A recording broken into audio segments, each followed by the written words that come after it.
Chapter 151. Now, I'll take you to Aluka back home, or I'll bring her here and you can stay with her as long as you like, as I'll be busy for the next few months, so travel around with her or do whatever you like. So do you want to go home or want me to get her here? The young Zoldyck chose to ignore Yasuo's strangeness, as he noticed from their earlier interaction that even though he doesn't appear to be like a loony, he also doesn't seem to be interested in interacting with him at all, like he doesn't really see him as a family or he just doesn't care. So Killua didn't mind the strange interaction as long as he can see Aluka. But those words brought a bright light to his eyes as he answered without hesitation, "I still need to be with my friend, so please bring her here." Yasuo nodded and brought his phone, sending a message to Aluka, and only a few seconds of Killua wondering what he's doing, since he assumed he'll use his portal ability to bring her here. However, he just typed something in his phone and closed his eyes again, relaxing until Aluka suddenly appeared in the air next to Yasuo, only to fly into his embrace. "Oni-chan, you missed me even though we were together just 3 days ago, right? I know you love me so much." Aluka seemed quite used to teleporting and diving into his embrace directly as she closed her eyes with a big smile on her face. Her mischievous words were something he became used to by this point. She grew up and adapted to her surroundings and learned a lot, gaining a personality in the process just like any other human being. Her personality didn't change much, except she became more free, confident, and mischievous, something she gained from playing games. Though something didn't change, her lack of empathy towards anyone but the one she deems close to her, which Yasuo supported, of course. Yasuo let out a small smile, patting her. Yes, I love you so much that not seeing you for that amount of time was excruciating to my small vulnerable heart." Aluka didn't respond. Instead, she just buried her face in his chest, enjoying his gentle caressing as only she knew how much she misses him herself, until she heard his next words, "Well, we shouldn't let him hanging now, should we?"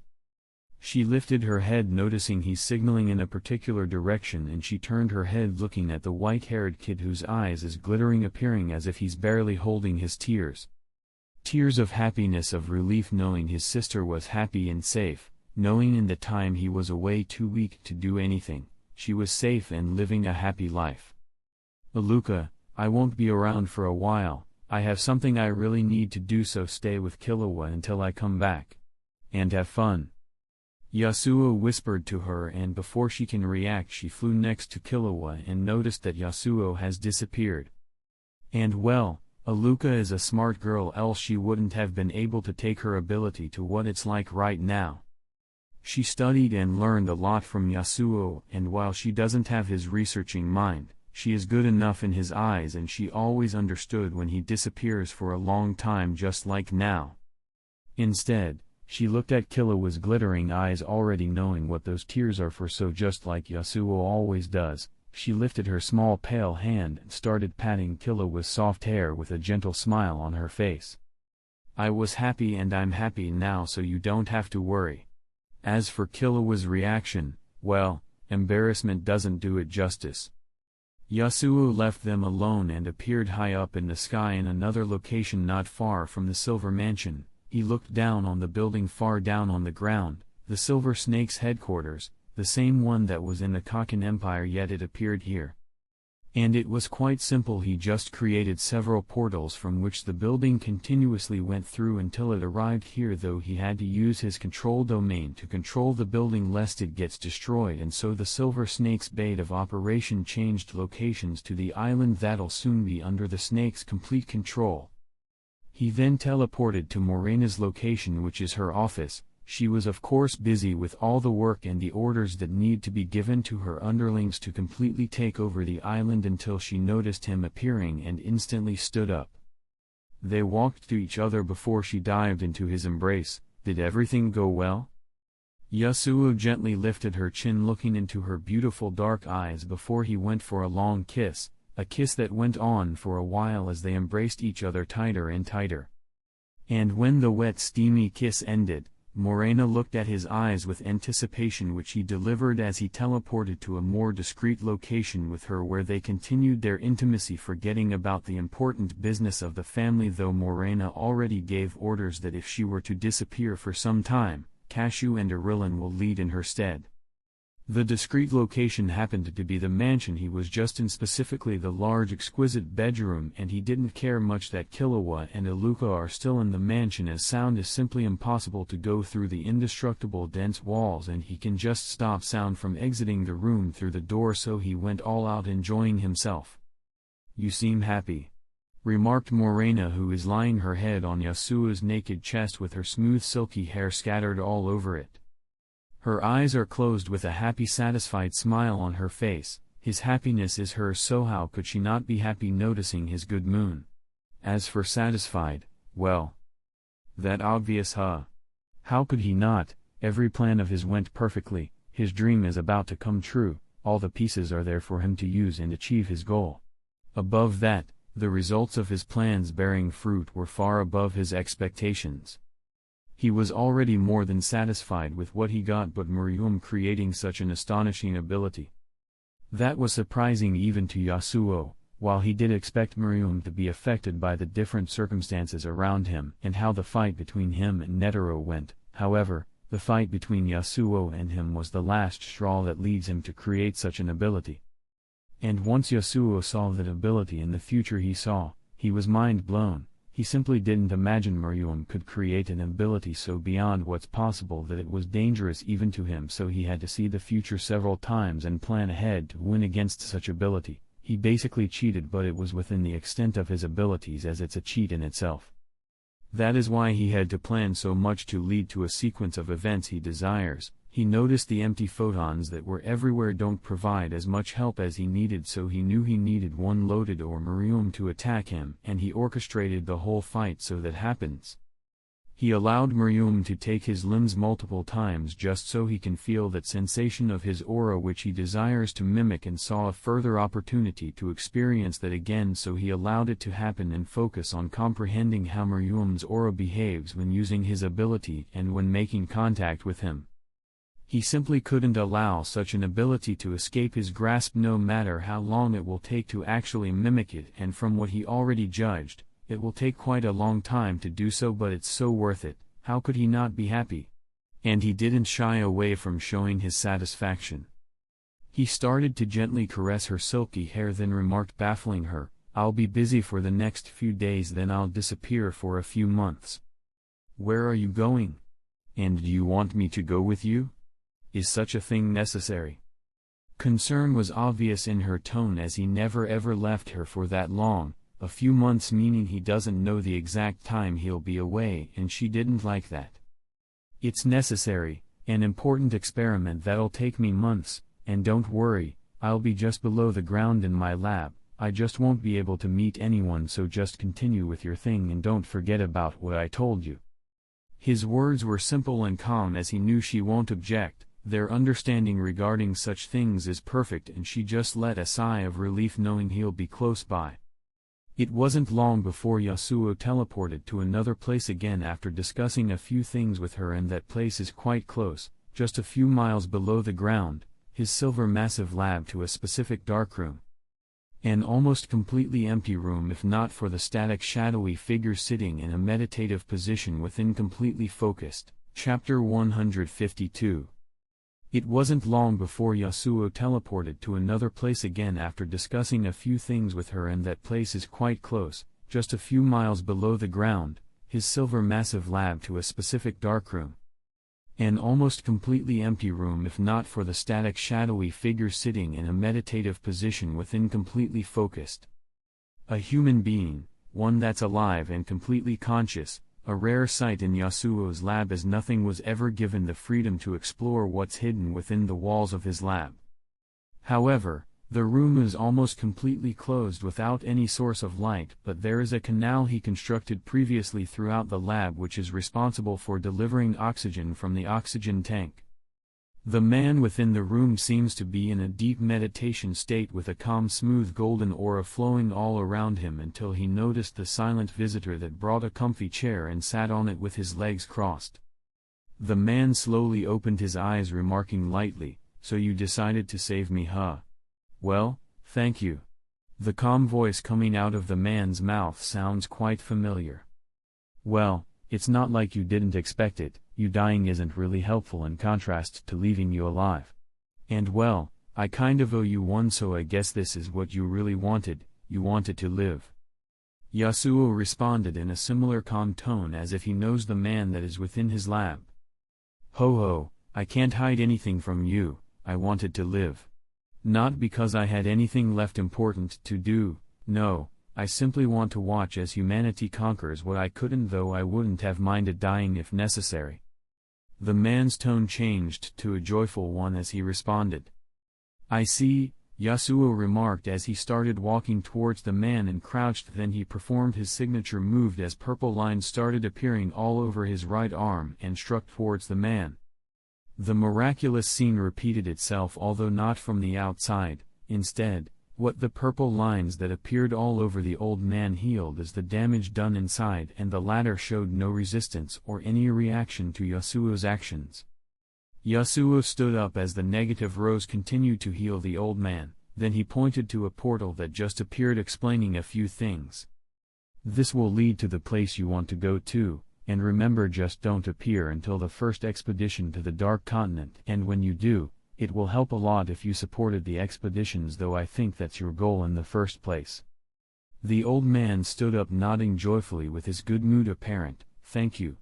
Those are all the words that came out of Netero's mouth as he walked through the portal, as people like them don't need too many words to understand each other. Netero, who set off the bomb named Poor Man's Rose to end what he deemed a pointless fight and make sure he eradicate the danger spreading its fangs to humanity, the Hunter Association's president, the one who is thought to be dead at the moment, yet here he is alive and sound. Yet the bomb actually exploded even though it was within his stomach previously, and it was only possible for that to happen if his heart stops beating, and it for a few seconds before he was teleported away with the bomb that was about to explode also teleporting from his stomach to a distance closer to Miriam, but not too close as to not actually kill him. The portal closed after Netero passed through it, then Yasuo disappeared directly after to another room within the lab, a special one, and it's also almost completely empty if not for the two individuals inside. A strange human-like looking being lying on the ground without a trace or it being alive, no breathing nor was there any movement, and the same could be said for the other person who is a human being, a white-haired girl wearing white angelic clothes lying next to the other being.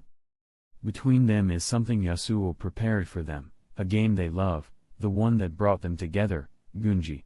That is the game they played for hours until their life ended under the effect of darkness, the poison within Miriam that transported to Kamugi. The only reason Yasuo allowed for their last hours to be here in his lab is that he knows there is nothing Miriam can do or will want to do that will endanger the specimens within the lab, and the fact that the room is completely isolated, so Miriam will have to go through the wall composed of Yazium, which will be an annoyance even for him. And he will have to do so for tens of walls because that's how many are between him and the things that actually matter. Yasuo also took into consideration Miriam's ability, which was basically a form of N that allowed him to sense everything around as long as it came into contact with the photons.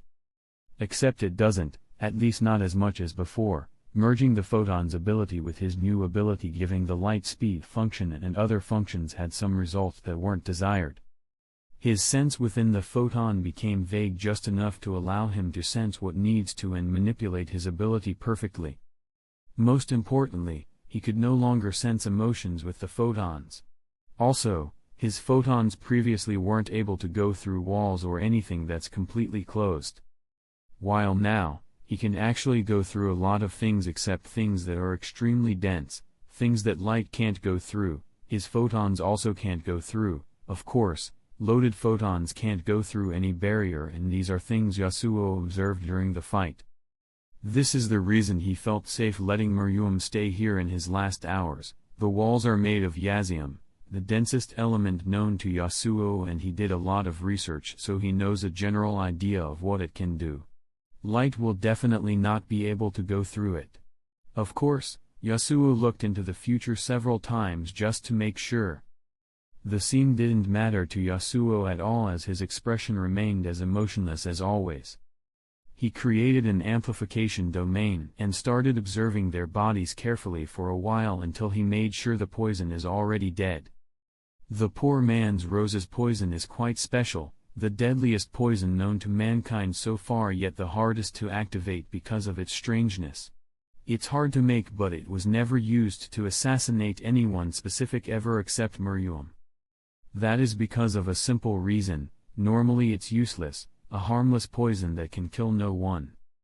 The reason being is that the poison is almost always in its dormant state until the necessary environment for it to be active becomes available, and that necessary environment happened to be the presence of nuclear radiation, extremely deadly radiation. The explosion allowed for the strange poison to spread through miles and miles away from the explosion. A much longer distance than what can radiation reach, and that's the point of the poison, its extremely large range, and why the known world determined that using the bomb ever again is a taboo. There is a weak point, however: the poison can only be effective for about 24 hours after leaving its optimal environment, and Meruan left the radiation's range a while ago, enough for the poison to die out completely, though not before it took his life with it. Even though Miriam is radioactive due to staying in that environment for a long time, the scale of that radiation isn't enough for the poison to survive within, and only when enough time has passed did Yasuo come here. He just preferred not to waste his aura protecting himself from the poison, so he chose to wait. He has a vast range of abilities, and multiple of them can protect him from the radiation as well as the poison, a poison he has a massive amount of though in its dormant state, but is too useful to miss.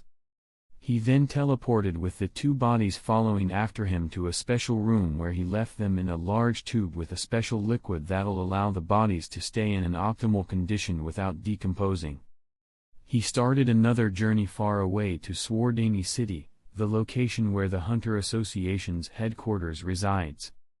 Yasuo still has a few things to do before he starts his transformation, and one is especially important, too important to miss, and he can't ignore it because it can lead to some unfortunate consequences. Killua will first try everything before he asks Aluka for a wish to heal Gon, as I'm sure even he has probably come to the conclusion that Nanaka's wish-granting ability has a hidden price other than the obvious ones, especially since he learned about how Nin works, so he'll only use it as a last measure, though he'll most likely contact me before he tries to do so. Yasuo walked into the Hunter Association's headquarters while thinking of the previous, with his strange eyes appearing as if they're shining. Not truly shining, but to everyone else, he appears as so like his extreme good mood is affecting reality itself around him.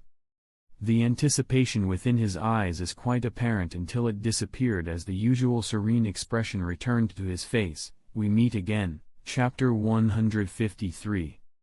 Yasuo walked into the Hunter Association's headquarters while thinking of the previous, with his strange eyes appearing as if they're shining. Not truly shining, but to everyone else, he appears as so like his extreme good mood is affecting reality itself around him. The anticipation within his eyes is quite apparent until it disappeared as the usual serene expression returned to his face. We meet again. Yeah, it's really nice to see you again. The golden-haired man who responded courteously is none other than Pariston Hill. Pariston seemed to have been waiting for Yasuo for quite a while, or ordered some of his toys to keep an eye for when he comes here. The two started walking towards the elevator leading to the highest floor of the building. They're both 3-star hunters, so it's natural their influence over the association is significant. Though Yasuo has all the benefits of his statue, he rarely visits or interacts with anyone from the association, so his influence is minimal in contrast to Pariston, who has tight control over the association. By the way, congratulations, you won. Congratulated Pariston in his usual joyful tone, as if losing didn't matter to him, but Yasuo's next words managed to get under his thick psychopathic skin. You didn't really think you had any chance of winning, did you? And Yasuo's expression while saying that made it worse, an expression of pure confusion, like everything was within the palms of his hands and that his victory is already predetermined. In fact, Yasuo didn't even consider it a game. Pariston had his hidden goal regarding the Chimera ants, yet none of them succeeded due to him simply because they had a conflict of interest, though Yasuo didn't consider it as such. However, Pariston didn't allow his expression to change as he asked, "Who is it you want to be the next president? Anyone in particular?" Yasuo answered the question directly as if he already thought about the subject, "Yeah, you." But Pariston took it as a joke or Yasuo just messing around, not letting anyone know of his convoluted thought process, so he just laughed it off. They continued on their way in silence until they reached the meeting room where the rest of the hunters are, special kinds of hunters called the Zodiacs. The Zodiacs, or Zodiac 12, a group of 12 hunters whose skills have been recognized by Chairman Isaac Netero. Only a few of them are actually 3-star hunters, as most of them are still 2-star hunters, yet they were granted their current status due to Netero's whims and desire to fight strong opponents, as well as his wisdom and experience allowing him to choose the best people for the job.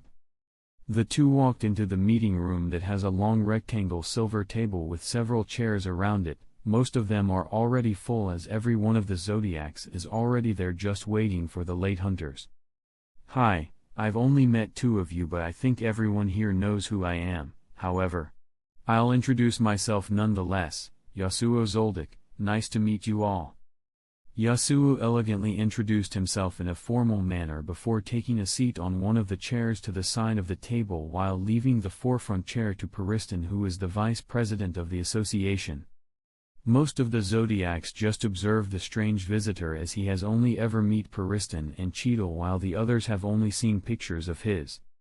He has never participated in any previous meeting they had, something one of them didn't like, especially considering he is participating in this meeting. Naturally, the person assumed that Yasuo wants to run for president of the association. That's why he's here, or so he assumed, and so did some of the Zodiacs, though he was the only one to voice whatever he wanted to say, the Zodiac with the symbol tiger named Kanzai. "And what are you doing here? I thought only the Zodiacs are permitted to participate?" The first question was towards Yasuo specifically, while the second was for Yasuo and Beans, who just entered the room. Yasuo comfortably sat down, not minding the strange eyes on him, then answered calmly, "Well, I happen to be a 3-star hunter, which should be more than enough to be able to participate, but most importantly, Beans called me and told me that Netero also wanted me to be here." That instantly shut Kanzai down, though he still turned his head looking at Beans, seeking confirmation while frowning, a frown that became more apparent once Beans nodded, confirming Yasuo's words. TSK. And while he didn't like it, he also didn't want to go against Netero's last orders. Yasuo slightly turned his head, looking at the man sitting right next to him, the one who seems to be just minding his business as if in a daze. "Jing Freaks, it's nice to finally meet you. Netero told me a lot about you." Jing lazily turned his head, nodding before responding, "And he also told me a lot about you. I hope you enjoyed your time in Greed Island. It's my greatest creation." Yasuo smiled, knowing full well just how much help Greed Island was. "It certainly was an enjoyable time and I learned a lot. It actually helped me a lot in some of my research, so even though it's an indirect help, thank you." Jing raised his brows before responding and asking something he actually wanted to ask for a while. "You're right, it's indirect, as I didn't really mean to help you. Also, there were some implications that happened leading to Greed Island shutting down completely. You wouldn't happen to have anything to do with that, would you?" No change was seen in Yasuo's expression, but the small smile remained on his face, knowing too well what happened, and just like Jing suspected. He's responsible for it, because who's to saw his debt collector ability doesn't work on things other than humans or sentient creatures? No, it can work on anything except for things such as Greed Island. He'll have to use forceful debt to make the concept knows as Greed Island owe him. And he did so a while ago when he used his delayed rose for the first time. Then he had a spar with Razor and cancelled the ability after, though not before saying the words, "You owe me." That allowed him to not only be owed by Razor but also by Greed Island. So when he activated the ability previously and he took a significant portion of Greed Island's fuel, which happened to be Nen, It's only natural for it to malfunction, and well, it stopped working. He of course wouldn't tell Jing such a thing, as he simply responded in a casual tone, "Of course I wouldn't. Also, you responded as if you didn't want to provide any help to me. Did I do something to you?" All through the conversation that sounded through the room, meaning everyone in the room heard everything clearly as they just listened attentively without interrupting them. That especially goes for Pariston, whose curiosity piqued hearing them, and his anticipation for the answer was apparent as his eyes shone in bright light. Jing looked at the mysterious man, observing his facial expression before he again turned, looking just in front of him as if in a daze, though he still answered calmly. "No, I just don't know you at all, and I don't like that. The things known about you feel too easy to get, like you want people to see a mask thinking it's your actual face. I just don't like that, so I don't want to help someone that could potentially be someone I will hate. Nothing personal, it's just how I am, you should understand, right?" Yasuo shook his head with amusement apparent in his eyes, as he didn't mind Jing seeing through that facade. It just doesn't matter to him though, except for Pariston. Everyone else in the room seemed surprised hearing Jing's assessment. "Nah, I don't understand at all. I think of myself as a pretty harmless person, and that's not how I handle someone I don't understand." "Well, it doesn't matter, Pariston, you can start." Their conversation brought a strange atmosphere to the room that everyone sensed, one that was instantly broken by Pariston's next words. "Right, so let's make this fast, shall we? I know everyone is quite busy and don't have time for such minuscule matters, so I will just declare myself as the association's new chairman and be done with it." The strange atmosphere was broken by an even stranger atmosphere, as even the more calmer of the Zodiac's faces couldn't help but twitch. And the ones with the shortest temper started voicing their opposition, especially the ones that don't like Pariston in the first place. The only ones that remained calm are Mizustum Nana with the symbol ox and Jing with the symbol boar, and of course, Yasuo, who actually looked amused with the situation. Pariston's way of words and how he likes to annoy people is certainly interesting to him. And most of the meeting, Yasuo remained in his place quietly without objecting to anything, and the same could be said for Jing.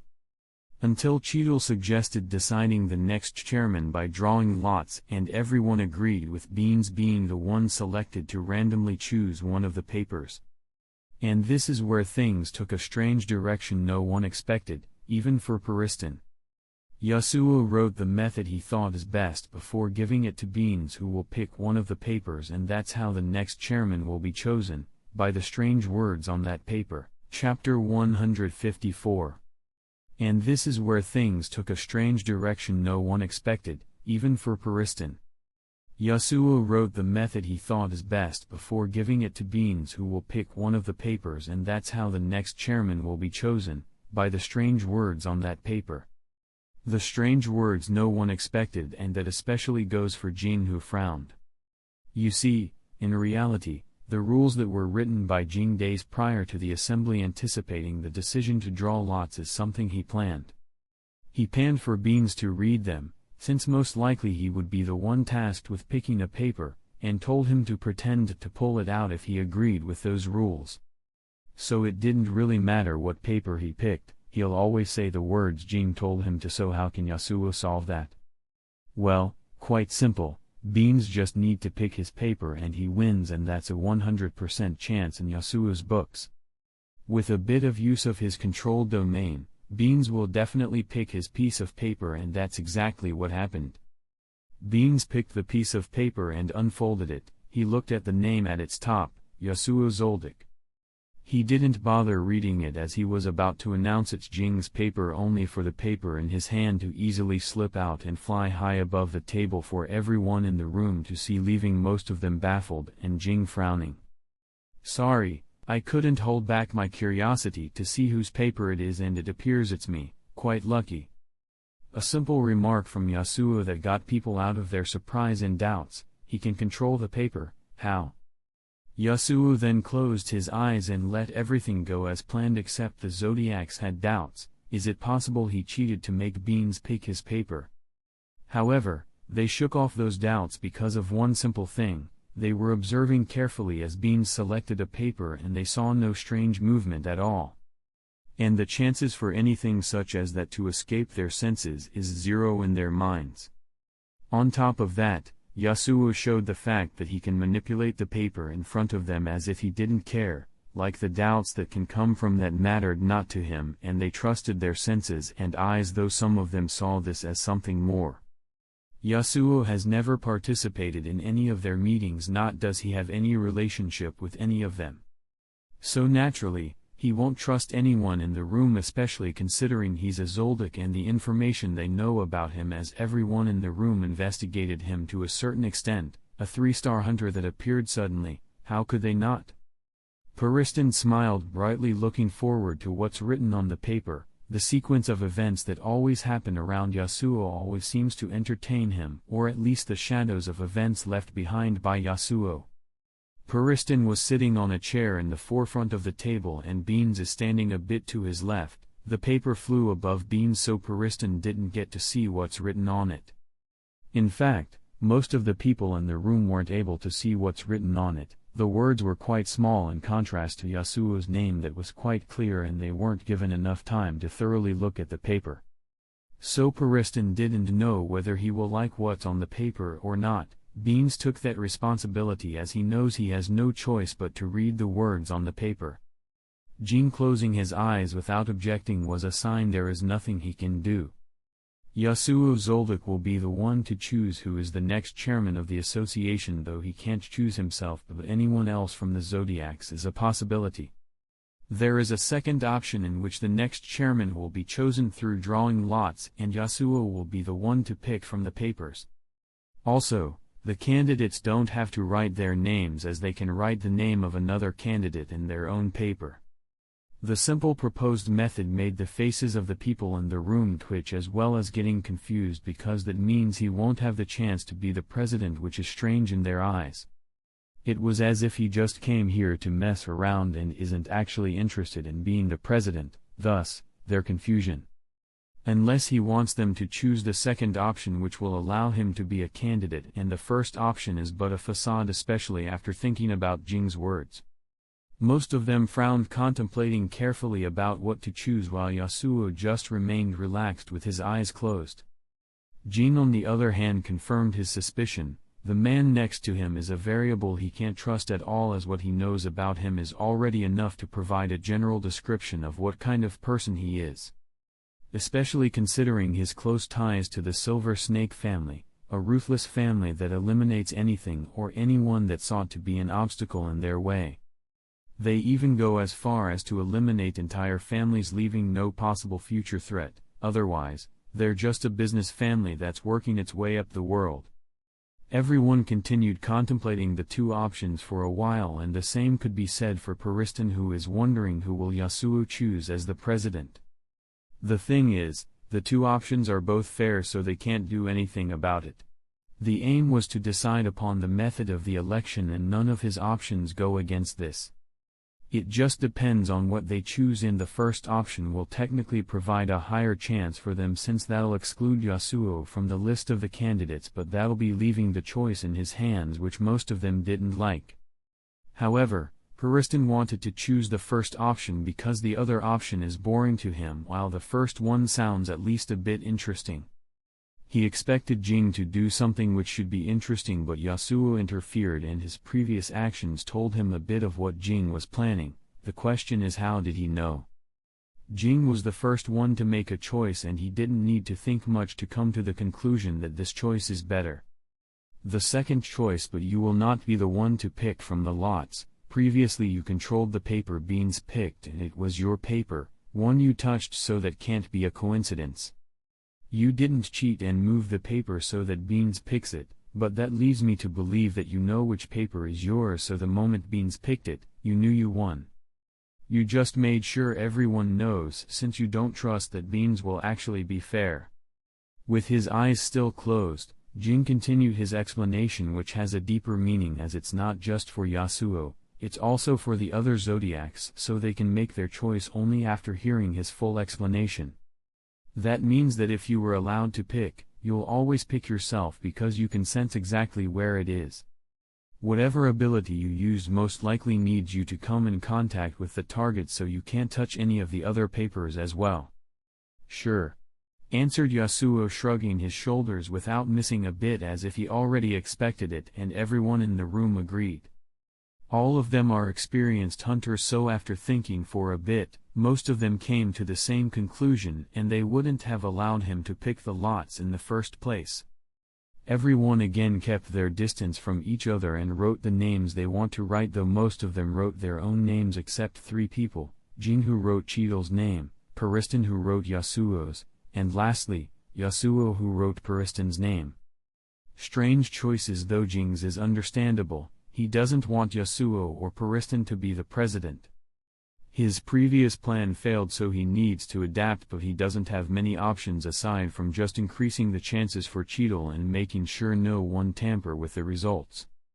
Beings also know he can't lie here or tamper with the results in any way. He can't say the winner is someone specific when the paper says something else, because most likely, Yasuo will ask him to show the paper. His lack of trust in anyone here is quite apparent, so he couldn't take the risk. This is where things took a strange turn of events, as Pariston waited impatiently for the results. What'll happen? He knows Yasuo likely has no interest in being the president, so what is he doing here? Beans picked one of the papers with everyone watching closely, making sure it's not tampered with and watching for any bizarre movement or activity. He opened it slowly, then looked at what's written for a good few seconds, frowning. He let out a sigh before saying something none wanted to hear, Pariston Hill. None except Yasuo, who is just messing around, and Pariston, who couldn't help but do something that baffled everyone else, something extremely rare from someone like him.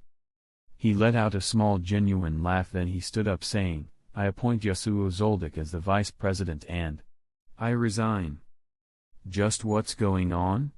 Everyone was baffled by the strange turn of events. Hey hunters. Short break. Because YouTube likes it when I transform content, so here's me. Transforming. 1, 2, 3. Okay, done. Let's dive back in. Chapter 155. None except Yasuo, who is just messing around, and Pariston, who couldn't help but do something that baffled everyone else, something extremely rare from someone like him. He let out a small genuine laugh, then he stood up saying, I appoint Yasuo Zoldyck as the vice president and I resign. Just what's going on?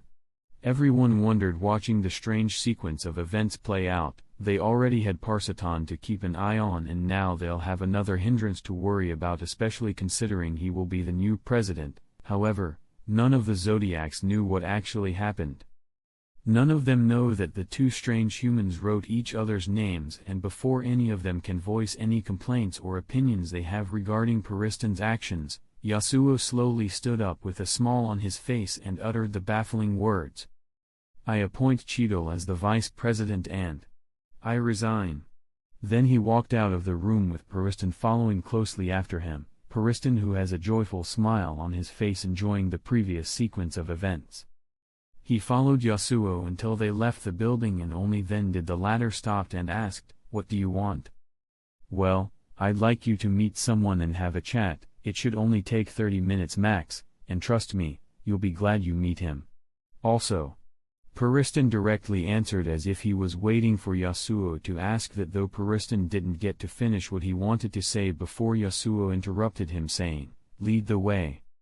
Pariston smiled and did as told. He walked towards a certain direction with Yasuo following closely after him until they reached a tall building not far from the headquarters, a hotel. Pariston directly headed to the elevator, as he already has the keys to the room. They walked through the hallway in silence until Pasristo stopped in front of a specific room and brought a key from his jacket pocket and opened the door. What came in their view is a strange middle-aged man sitting comfortably on the couch with a big smile on his face. Someone Yasuo knows and was expecting. The man has long black hair enclosed by a band and a long black beard. His most distinctive feature is his scar, which is shaped like an X, located in his face. His clothing resembles that of an ancient Chinese commander, with long robes that reach down to his arms. Most importantly, he looks extremely similar to Isaac Netero, and that's for a very logical reason. The man is Netero's son. Beyond Netero, his personality is also extremely similar to Netero, though there is a large difference between them. Beyond wants to go to the Dark Continent at all costs. His interest in it is extreme in contrast to Netero, who is mostly interested in challenges. Yasuo remained standing and waited for Beyond to say whatever he has to say. However, he simply asked a question: "Do you know who I am? Do you know what I want?" Yasuo nodded without any change in his expression. "Yeah, your father told me a lot about you, and I know you want to go to the Dark Continent and is probably preparing for it, and well, perhaps we can work together later. I believe you already investigated me and got enough information to know how much power and influence I have, so it depends on what you bring to the table." Then Yasuo turned around, leaving as he said, "I will contact you later." And this is how Yasuo completely hijacked the surprise meeting, leaving Beyond speechless. He expected the meeting to a bit weird, but this is beyond what he expected. Puristan looked in amusement as Beyond's face continued to twitch until the latter burst out laughing. "Ha ha ha ha, I really didn't expect this to go this way. Now I don't look cool at all, ha ha ha." Yasuo left the building and headed to a nearby coffee restaurant where he ordered his favorite drink, coffee, and just waited for Killua to contact him. Killua, who dearly wants to heal Gon at all costs, yet he wasn't able to. Every Nene user they brought to Gon failed to do anything. In fact, they all saw it as a hopeless case. Gon's friends, however, didn't give up and continued to try whatever they can, yet nothing worked, leaving Killua no choice but to consider making a wish to Nanika. He thought about telling Yasuo first, but he didn't know if the latter will allow him. Yasuo spent much more time with her than Killua, so it's only natural he knows much more about Nanika. So if there is really a hidden price to granting wishes, he should know it, especially with all the information Killua found about Yasuo. They're vague but are enough to make a few conclusions, and in his point of view, he really wanted to heal Gon, and if it's possible, he couldn't risk Yasuo knowing of what he's trying to do. However, he knew he needs to ask Aluka first. She's his dear sister, so how could he not tell her, and he is sure she will understand, though there is something that has been bugging Killua, something he was scared to look for answers to. Since Yasuo left Aluka with him, she hadn't once made a request, nor did Nanika ever show up. Usually, back then she will make a request whenever possible, yet she hasn't made one request so far. In fact, she has been acting like an older sister, asking if he needs her to pat him and such. He knew he could only find out if he asked her, so he did just that as they stood not far from the specially made small hospital for Gon. Aluka noticed Killua's nervousness immediately once he told her to come with him, but she remained silent throughout the way, thinking of why he's acting as such and remembering Yasuo's teachings on how humans work. His deep analysis that he taught her just in case proved to be quite beneficial. She also proved to be a little genius, as she absorbed everything he taught her like a sponge. Every subject he presented she mastered without offering any objection. She knows when to act mischievous and complain and when to not, and in her mind, anything Yasuo teach her is something she can't forget. Though acting as the older sister isn't something she learned from Yasuo, instead, it's something she learned through video games, and she thinks she's quite mature due to spending time with Yasuo, so she decided to see how it feels. So once they reached enough distance from the hospital with no one being close by, she did something she has been doing a lot since Yasuo left her with him. She lifted her hand and gently patted Killua, who looked frozen, not comprehending the situation clearly. With a gentle, caring expression on her face, she told him, "You don't have to be nervous, you can tell me anything, and if I can help I will, okay?" He looked stunned for a few seconds before he took a deep breath and nodded. Her patting was something he started to get used to, and her encouraging words were something he really needed. He didn't want to feel like he's using her, especially considering that could have some negative consequences on her.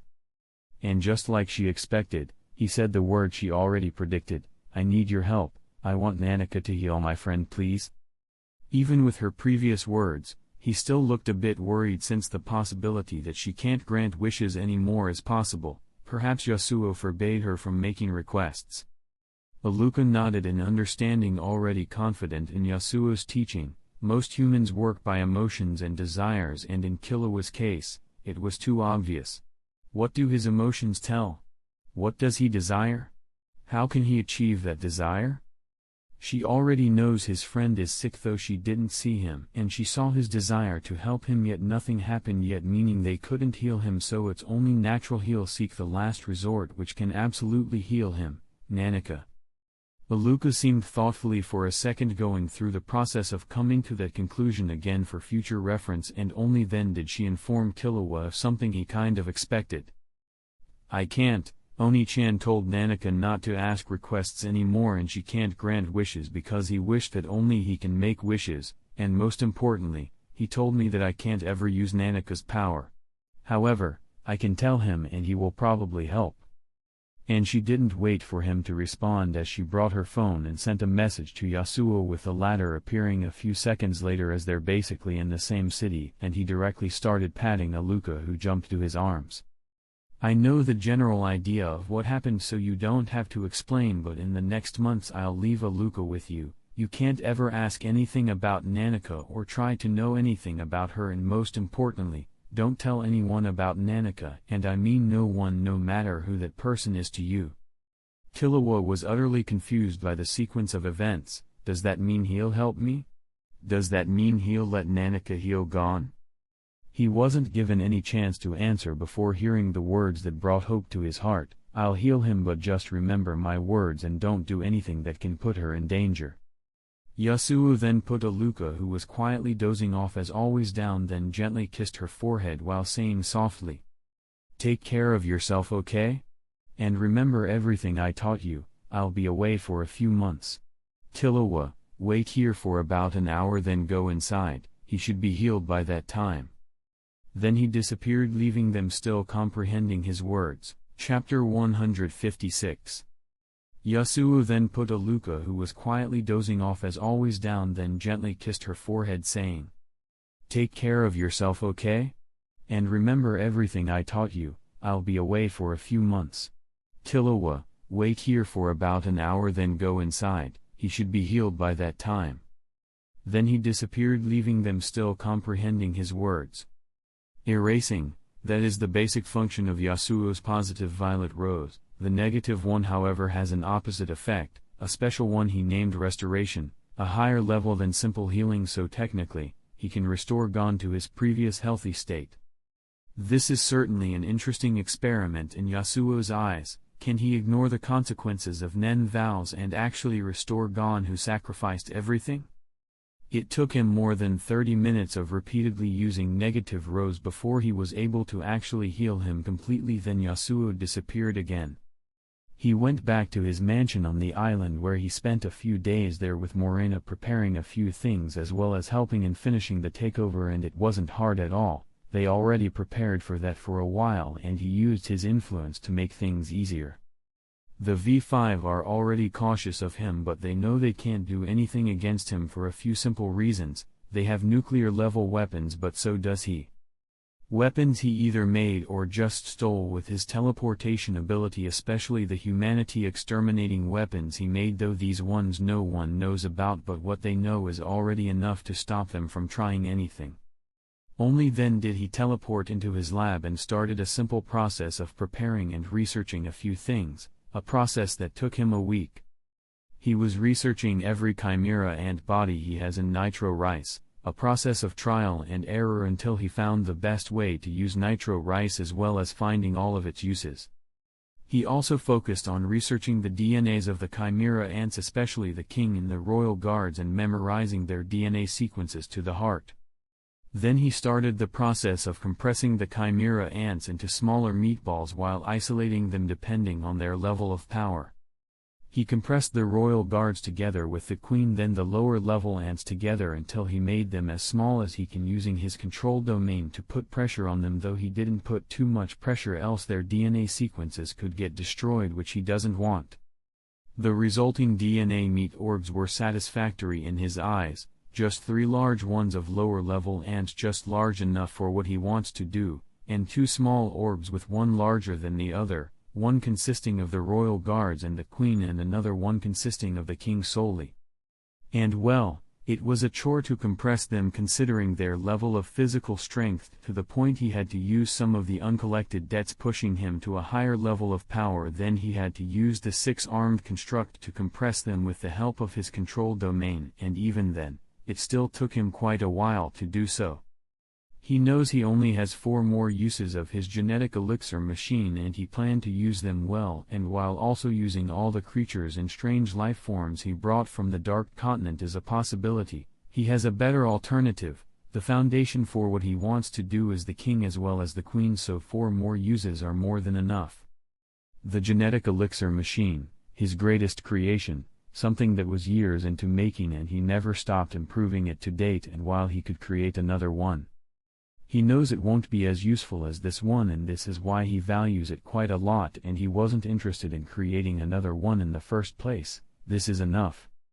Yasuo continued the processing phase with a small smile never leaving his face. He was looking forward to this day for years, the day he will start his transformation, so how could he not be happy? He created an amplification domain that envelops several rooms around him, and from within a freezer with one of the rooms, something was teleported next to him, a bunch of scarlet eyes that hovered around him, his collection that he planned to use wisely. Their amplification ability isn't something he can miss, as he isn't satisfied with the one eye he has. He started the genetic amplification process by putting one of the large meat orbs within the machine, then adding one of the small ones in the remaining space of the machine, specifically, the one consisting of the king's body. Then he started focusing his enormous aura onto the machine in a process that'll take days to finish, days for the machine to turn into a liquid of optimized DNA, a dark blue liquid similar to the king's blood color. He kept that liquid in a large test tube before continuing on another meat orb not as large as the previous one, giving enough space for the smaller one consisting of the royal guards and the queen. Then he focused his aura on the machine again, with the resulting liquid being a light blue color. The last meatball was put together with the scarlet eyes, resulting in an even lighter shade of blue liquid. 3 optimization processes, leaving one last use of the genetic elixir machine. He brought all of the liquids together and poured them into the machine, then again focused his aura onto the machine, and not surprisingly, it took him about a week to finish this process. The complexity of the DNA reached an unprecedented level. The combination of numerous DNAs, especially ones at the level of the king's, will definitely result in something never seen before. A dark purple liquid, an extremely dense liquid, yet it remains just that, a liquid. The machine that was standing in all its shining glory disintegrated, ceasing to exist, but Yasuo paid it no attention as he's focusing completely on the liquid floating before him with his strange eyes shining in fascination. This is what he worked so hard for, and he didn't waste time as he started studying its complex DNA directly after. A strange sequence of DNA he has never seen before, much different than the king's, but the similarities are still there. He studied it thoroughly in a process of trial and error, making sure he learns every bit of information he can about it. How does it work? How will it work? Are there any negative consequences to the transformation? He took his time to find the answers to many questions he has. He can't take the risk, and his future sight can't look months into the future, because that's how long the transformation process will take. He memorized the DNA's complex sequence thoroughly, though it took him some time even with using his amplification domain, and he also used it to check every DNA sequence in the liquid. These are all things he really needs to check on repeatedly, and with how cautious he is, it only made sense for the just-in-case process to take weeks. He already studied how the human body and chimera ants' bodies work, how their body is structured, and how everything will be structured. This is a project he's been working on for a while, so it only makes sense for him to have already prepared a general plan on how things will go, on how the transformation will go. He teleported to another room after preparing a few test tubes for the nitro rice liquid as well as the purple DNA. He sat down in a meditative position completely naked and started the process. He started modifying his own DNA sequence and adding from the purple liquid when needed. The scene of his sitting in a meditative position started becoming stranger and stranger as he started breaking himself down. He was in a state of absolute focus on what's within his amplification domain, ignoring all else, an amplification domain that only envelops few meters around him. This is a process that he wouldn't have gone through if he didn't study the concept of souls to a satisfying degree. He already knows memories are somehow also saved in one's soul, but he needed a confirmation. That's why he chose Poltergeist Pillow card, which allowed him to study it. His obsession with control wouldn't allow something as losing his memories to happen at all costs because of his view on losing memories. Memories are what make us who we are. All our experiences shape us into the people we are. So if he lost his memories, is he really himself? No. He will be an entirely different person, and he doesn't like that. So he experimented with numerous test subjects until he made sure he will still have his memories and experiences even after the transformation.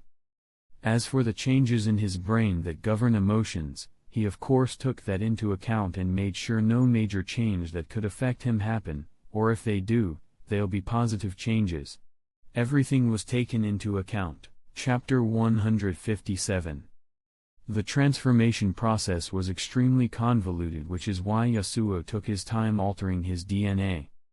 It's a sensitive process after all, and any mistake could lead to some undesired outcomes down the line. The only part of his body he didn't start modifying is his brain, as he's planning on leaving it to last, and since it's where a paradox lies. His control domain's core is his brain and it's his weakness, so if he started remodeling it, his normal thinking process could potentially stop, which means his domain will no longer work. However, he already has a counter for that, the pillow placed behind him, the one he brought from Greed Island, which will allow his astral form to appear, and he can control his domain in that form as well as think clearly, and that's all he needed. The thing about changing his DNA to that particular DNA is much denser than normal humans, so he will either become smaller and much thinner than he already is, or use the purple liquid which has that same DNA. A process that'll continue for months, with certain special events happening outside, such as NASA announces an expedition to the Dark Continent led by Beyond, which leads to an interesting sequence of events. A sequence of events that lead to the next expedition to the Dark Continent. There were some obstacles along the way, such as the V5 trying to hunt Beyond, who ended up voluntarily handed himself to the Hunters Association, though the expedition was approved. In fact, the Kakan Empire joined the V5, becoming the V6 instead, which they had to do. The expeditions will all be funded by the Kakan Empire, and the other major forces of the known world will also be there to collect their share of treasures. The tempting treasure within the Dark Continent that always forced them to go back there even with the dangers within. Yasuo left everything to Morena and told her everything that she might need to do in the next few months, so he didn't worry about what's happening outside and focused on what's happening inside. The massive changes that started changing his looks slightly as the most obvious changes are inside. Changes that have comes with respective consequences. Ones he faced one time before when he performed the process of changing his normal left eye into the eyes of the Korta clan, gaining his scarlet eye. Though he had to mix his previous normal eye with the scarlet one to make it function. That had an interesting result of the new cells of his eye absorbing his aura endlessly, as well as the dark energy within doing the same, to the point his aura was expended thoroughly. Yet the consumption continued, with the next target being his life force, and according to his estimation, that took more than 10 years of his lifespan. The heavy price of simply changing his eye's DNA and mixing the dark energy in it, but now, he wants to change his DNA completely to one never seen before. One that will have an even heavier price, especially with the fact that the Scarlet Eye's DNA is within this new DNA as well. That means that within that purple liquid is the dark energy that'll consume massive amounts of his aura as well as his life force. Of course, he prepared for that, and he studied why that happens thoroughly. Though it's still veiled in inscrutability, he is not that far from uncovering the curtains. He knows the higher the level his new DNA is, the higher the price is, and this particular DNA could be considered to be something unrivaled throughout the world, so he knew he needed something to counter the price. The glowing test tubes filled with the white milky liquid is that counter. Nitro rice, the ultimate secret to longevity. It was said to be able to extend one's life, which Yasuo confirmed after numerous tests. The transformation continued for months and he brought and prepared more than enough nitro rice to achieve what he wants. He drank from the tasteless liquid when he needed to, and that brings out a question: how could he maintain his control domain for so long, especially considering he's controlling numerous of his cells?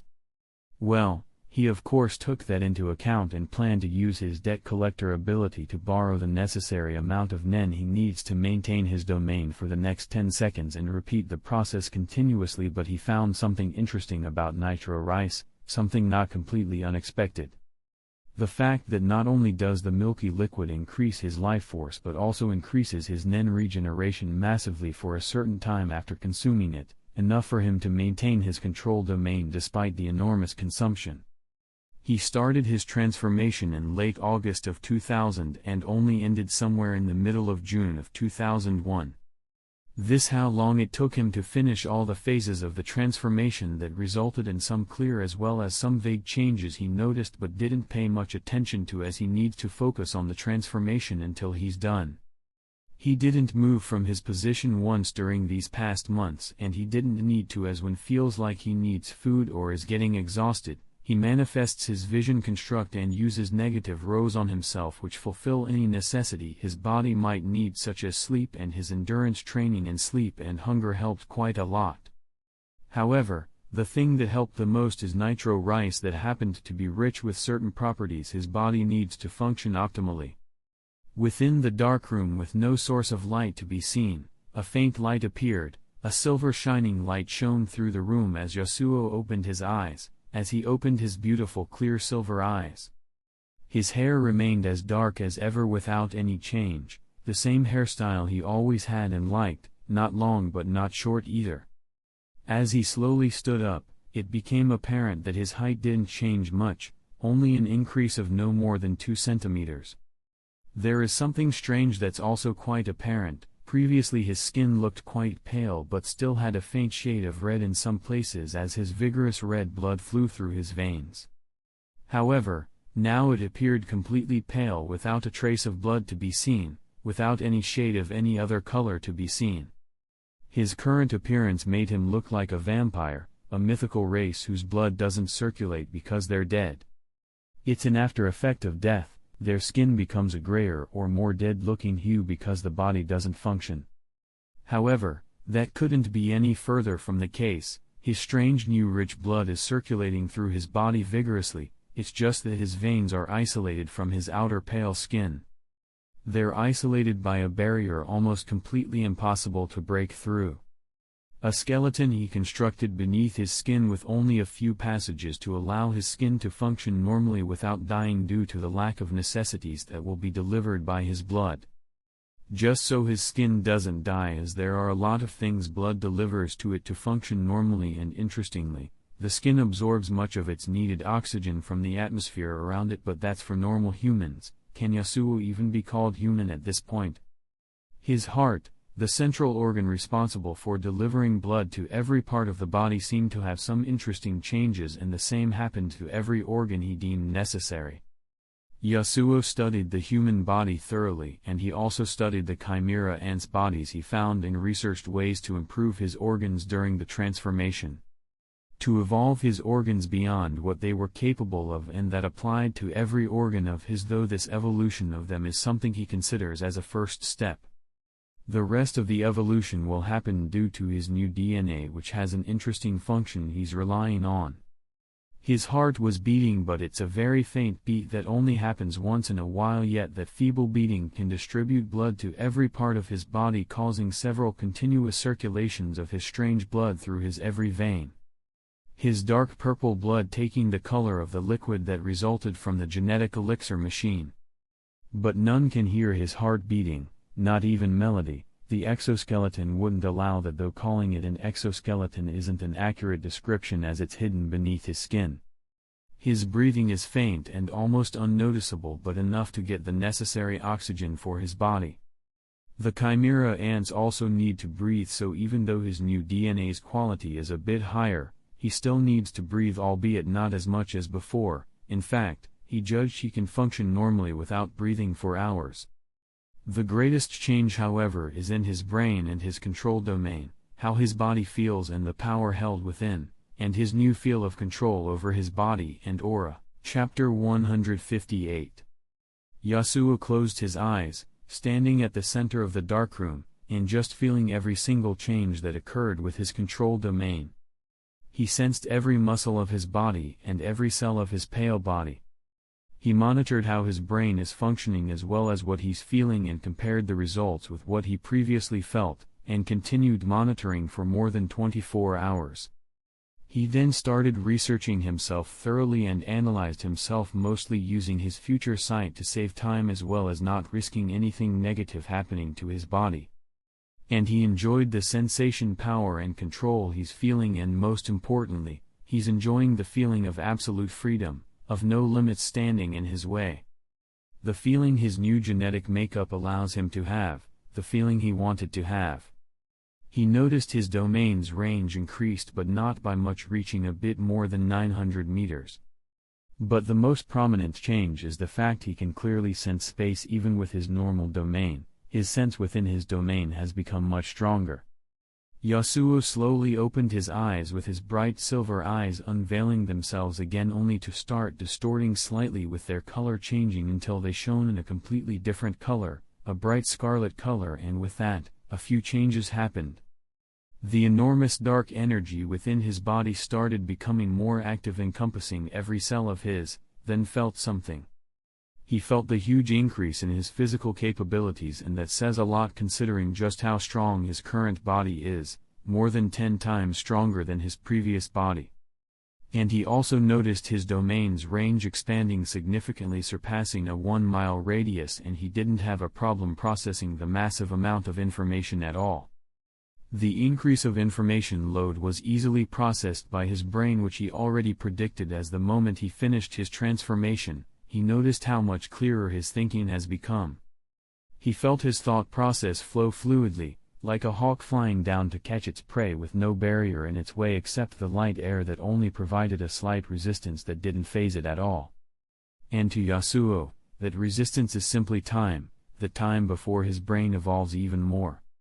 And this is where his new gene structure plays a role. His new genes that were formed by the combination of several chimera ants, especially the king and the queen, and with the optimization of the genetic elixir machine, its functions reached a whole new level. In one of the test tubes within the room, some amount of the purple elixir, which is basically just cells with the same DNA, still remained. Yasuo of course won't waste it, so the test tube flew to him under his control. Then he started drinking. He started drinking the purple elixir without halting until he drank it to its very last drop, and that had an unusual effect on his body. The evolution state never finished, as even after the moment he finished the transformation, his cells and genes still continued to slightly change and adapt to their new structure and functions, as well as evolving endlessly, albeit slowly. The elixir he just drank made that process much faster, as his genetic structure started strengthening and becoming much more stable. A process of adapting and evolving he inherited from the king and the queen's special genes. The queen could eat different kinds of creatures to give birth to stronger creatures by combining their genes together and enhancing them, something she was naturally able to do. Meruem also had a natural ability directly after his birth, the ability to absorb creatures' aura after consuming them, as well as their abilities. That's part of his aura synthesis and his natural genetic structure, as Yasuo found that even though Meruem is dead, when injecting other creatures' blood in him, his cells try to absorb that blood and evolve based on it. Though he also found that the process is so slow it can take years for that to happen, which he attributed to Meruem being dead and his aura not working properly. And as he predicted, Meruem's aura didn't directly disappear, but instead is slowly dissipating into the air.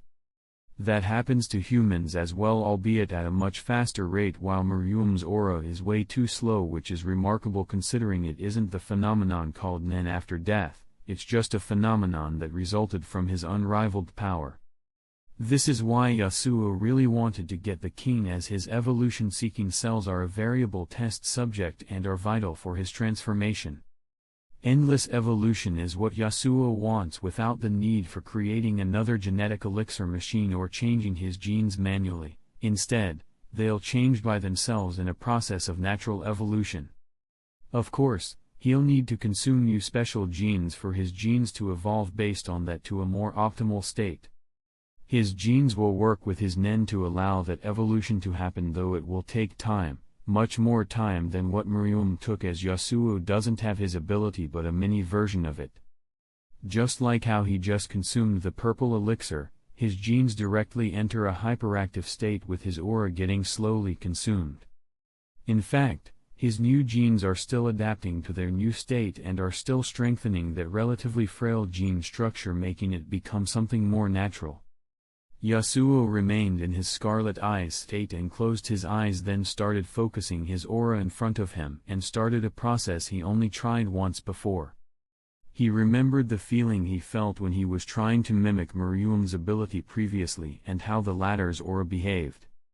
And again he tried to mimic Miriam's photon's ability, completely focusing on mimicking that miraculous ability, and he continued doing so for a few days without moving from his place. However, he didn't experience any major progress, but he faced progress nonetheless. In contrast to how impossible it seemed previously, now, it seems plausible, which he attributed to his transformation and the fact that he partially has Miriam's genes. He didn't leave his lab for a few more days, remaining inside trying to get used to his new body as well as do some more research.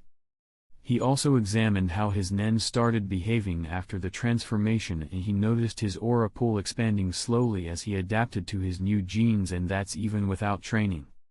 Most importantly, he noticed most of his numerous cells appearing like a barren desert with little to no speck of water to be noticed. His cells seem hungry to devour anything they come into contact with, like they could drink forever, and that simply means that the limits he faced previously are no longer there. His aura pool can expand almost limitlessly, and there will no barrier to limit him, especially considering his genes will evolve endlessly. That brought a smile of satisfaction to Yasuo's face as he murmured, "It has all been worth it." Then he opened his eyes that turned to their natural silvery color and muttered another word, "Cancel." At the same time, Morena, who happened to be in the mansion a few miles above the lab just showering after coming back from work, noticed something strange. She noticed that the violet light that usually shines from her chest started to slowly disappear. That violet glow that was with her for years started dying out, with the purple lines also slowly fading. The ability of Yasuo that had absolute power over her, his delayed rose, which allows him to erase the victim whenever he wants, wherever he is. She was absolutely stunned knowing what that means as a happy smile surfaced on her face. Is he back? She wondered, and she was answered instantly, because as those purple lines and glow vanished, new ones emerged all over her body that disappeared just as fast as they arose. And with that, she felt completely rejuvenated, full of energy, like she can take on the whole world. Every cell of hers was celebrating the miraculous glow that set out to heal each of them, healing every inch of her glossy skin as well as harm in her body, purifying her blood and her every muscle. But she didn't pay attention to the implications of such a thing, as her complete focus was on the man that just appears out of nowhere and hugged her tightly in his embrace. She was stunned as she experienced the warm embrace she dearly missed. By instincts alone, she tightly hugged him back, still baffled, comprehending what he just did. However, Yasuo didn't give her time as he raised her chin, gently caressing her face, her spotless pure face that no longer has that long scar that previously defined who she is. Instead, what appears is that glossy, pale but bright face with those pitch-black eyes that gazed into his eyes in fascination that turned into tears. Tears of happiness as she grasped what he has done. He had erased that filthy scar from her face. Her obsession with him never stopped growing, and it has only grown more with what he just did and what just came out of his mouth in a calm but genuine tone. "I love you." This was all too sudden for her, as she simply couldn't hold her passion and desires back and took the initiative to what would be the happiest day of her new life. Chapter 159. "You seem so different, you even look and feel so different, so peaceful and warm," remarked Morena, who is lazily clinging to Yasuo, the latter could be seen lying on the large red bed relaxing with Morena's head resting on his chest.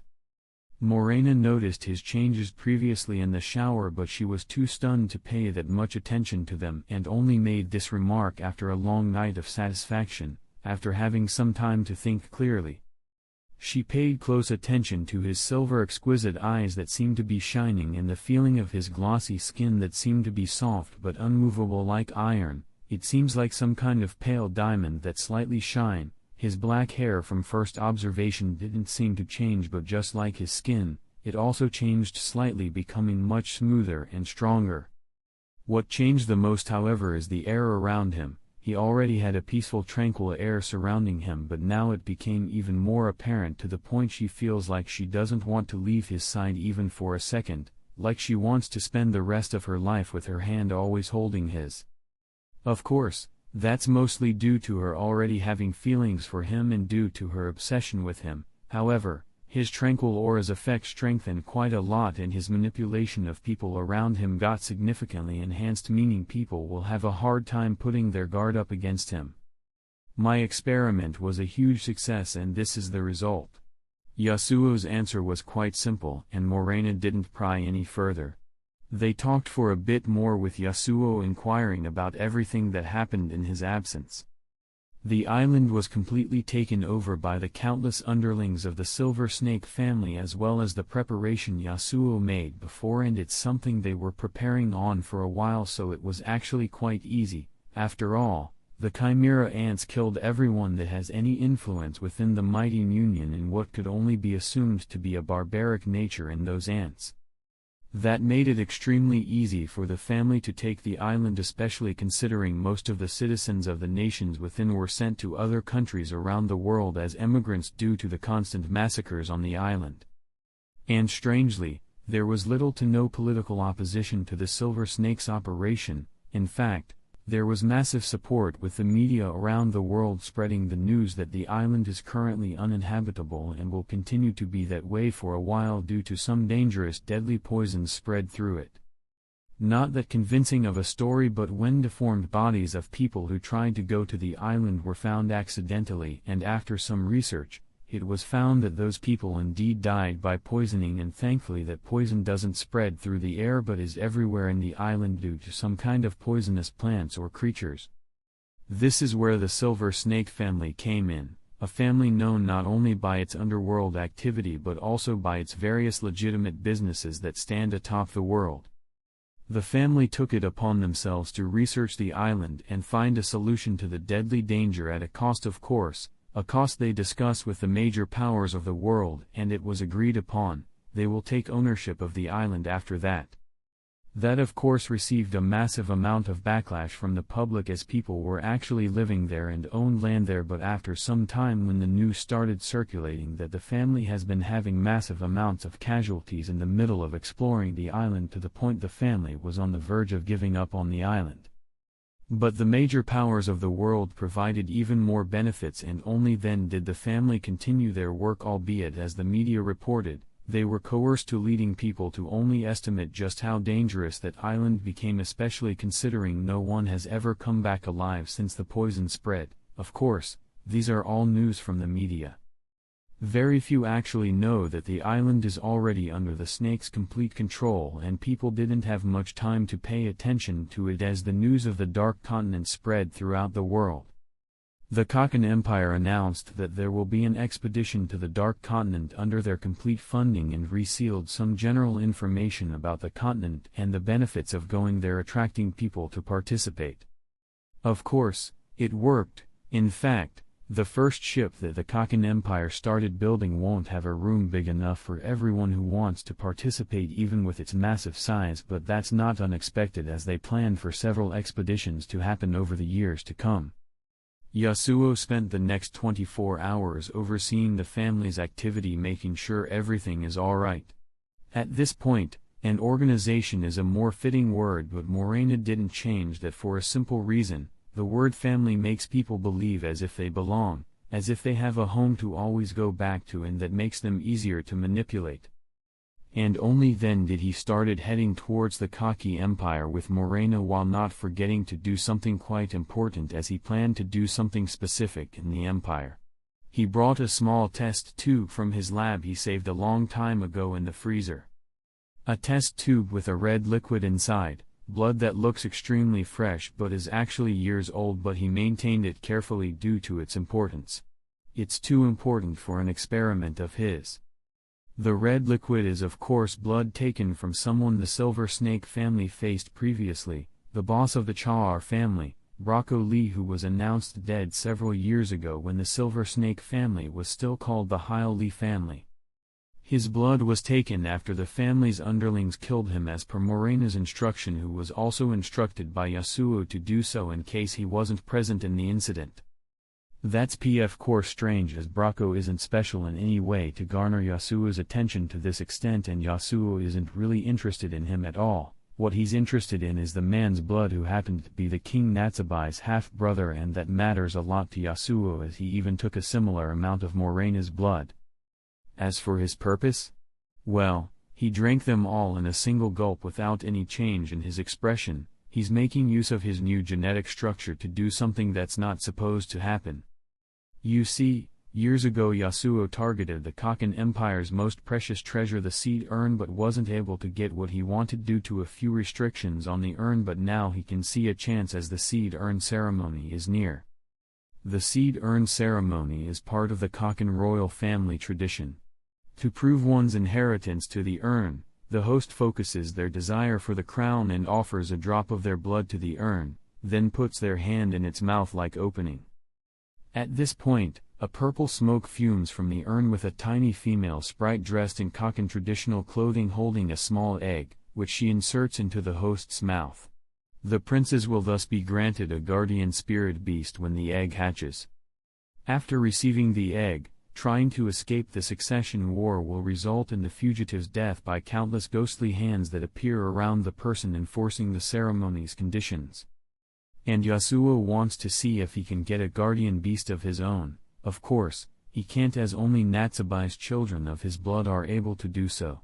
He would have wanted to study the urn even if he doesn't have a solution, but he does have one, a brilliant solution that stands upon his genes.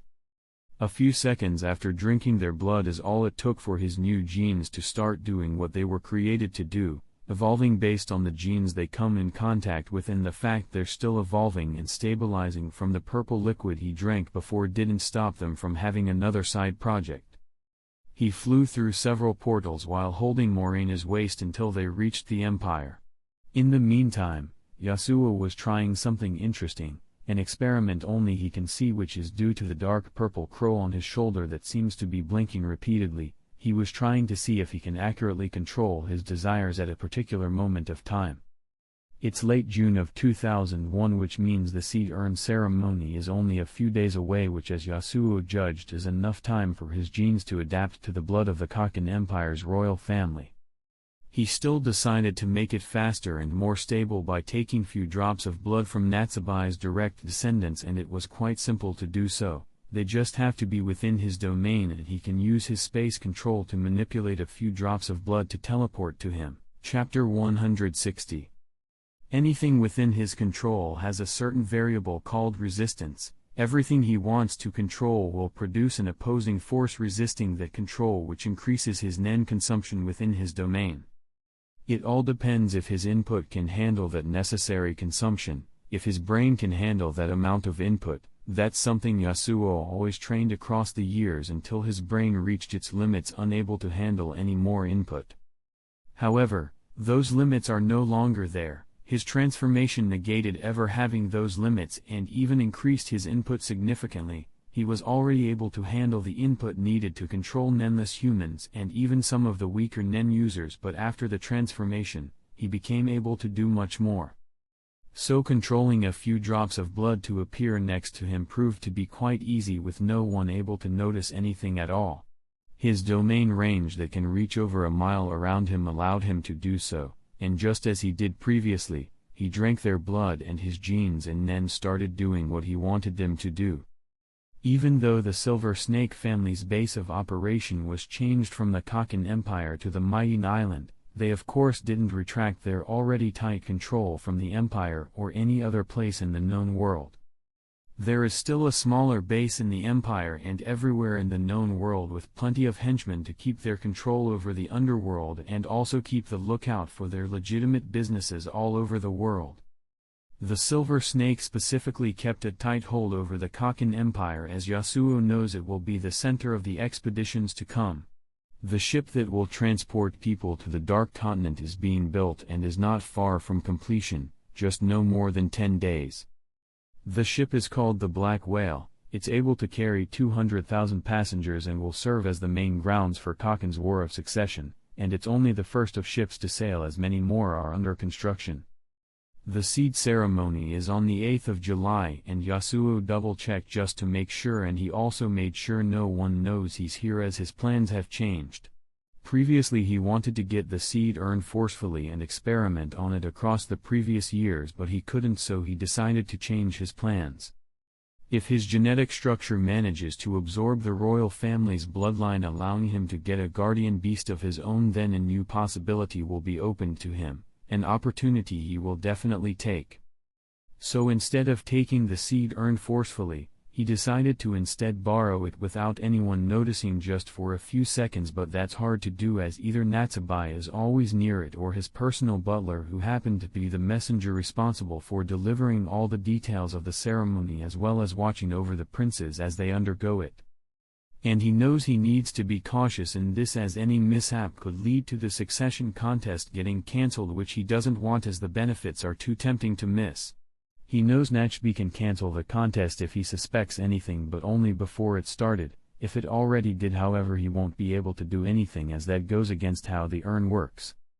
This is where Yasuo's space control comes into play. He already knows how the ritual plays, so while Natsubai's personal butler was heading towards the room of one of the princes with a chest in his hands and the urn is within that chest, which made things easier, Yasuo started what he wanted to do, as he prefers to try this when it's near the butler than near Natsubai.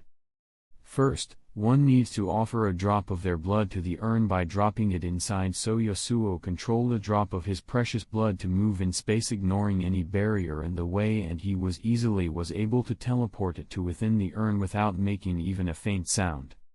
This of course needs for the butler to be within Yasuo's domain, but that's easy due to the latter's space control and his portal's ability, as he can just teleport to an empty place within the palace, and that's it, as the chest was not an obstacle to his domain. In fact, it made things much easier as the butler can't see what's inside the chest. That allowed for everything to go perfectly, especially the next step, which is arguably the hardest but not to Yasuo. Then they need to put their hand in its mouth, like opening, which was easy for Yasuo as he created a source portal in front of him and a destination portal in front of the urn's mouth. He inserted his hand through the portal. His hand of course appeared through the portal going into the urn's mouth, fulfilling the condition. He retracted his hand and waited for the next phase of the ritual, though he had to do something before. He created another source portal, except that the destination portal this time is slightly above the urn, because if he doesn't do so, the butler will definitely notice, especially considering, as Yasuo judged, he's a quite strong Nen user. At this point, a purple smoke started fuming from the urn going in due to the portal being in its way. It went through it appear before Yasuo. Within the purple smoke is a tiny female sprite dressed in Kakin traditional clothing holding a small egg. Instantly, Yasuo created a small amplification domain around her and observed the spirit as well as the purple smoke and especially the small egg she's holding. Conjuration, that's what he determined. He already knows the urn is a conjuration ability of the first Kakin king, but even the spirit being a conjuration is certainly interesting, a conjuration ability that can conjure something else. The tiny spirit flew close to his mouth and inserted the egg, and strangely, the egg dispersed after entering his mouth like smoke spreading all over his body. Yasuo noted that even though it dispersed, the egg actually didn't hatch, nor did his guardian beast appear. Instead, that transparent smoke seemed to move everywhere in his body while consuming his aura at an extremely slow rate, and as the smoke absorbed it, it started gaining a color, his color, and it was at that moment that the tiny spirit disappeared, with Yasuo doing the same. He appears in his relatively small house compared to the mansion on the island, then sat down and closed his eyes, focusing on the strange smoke within him. He can see it clearly, he can even see its color clearly. None of the princes could see the tiny spirit or even the egg that was inserted in their mouth. In fact, they didn't even feel it going into their mouth, like it didn't happen, and they won't be able to see their guardian beasts.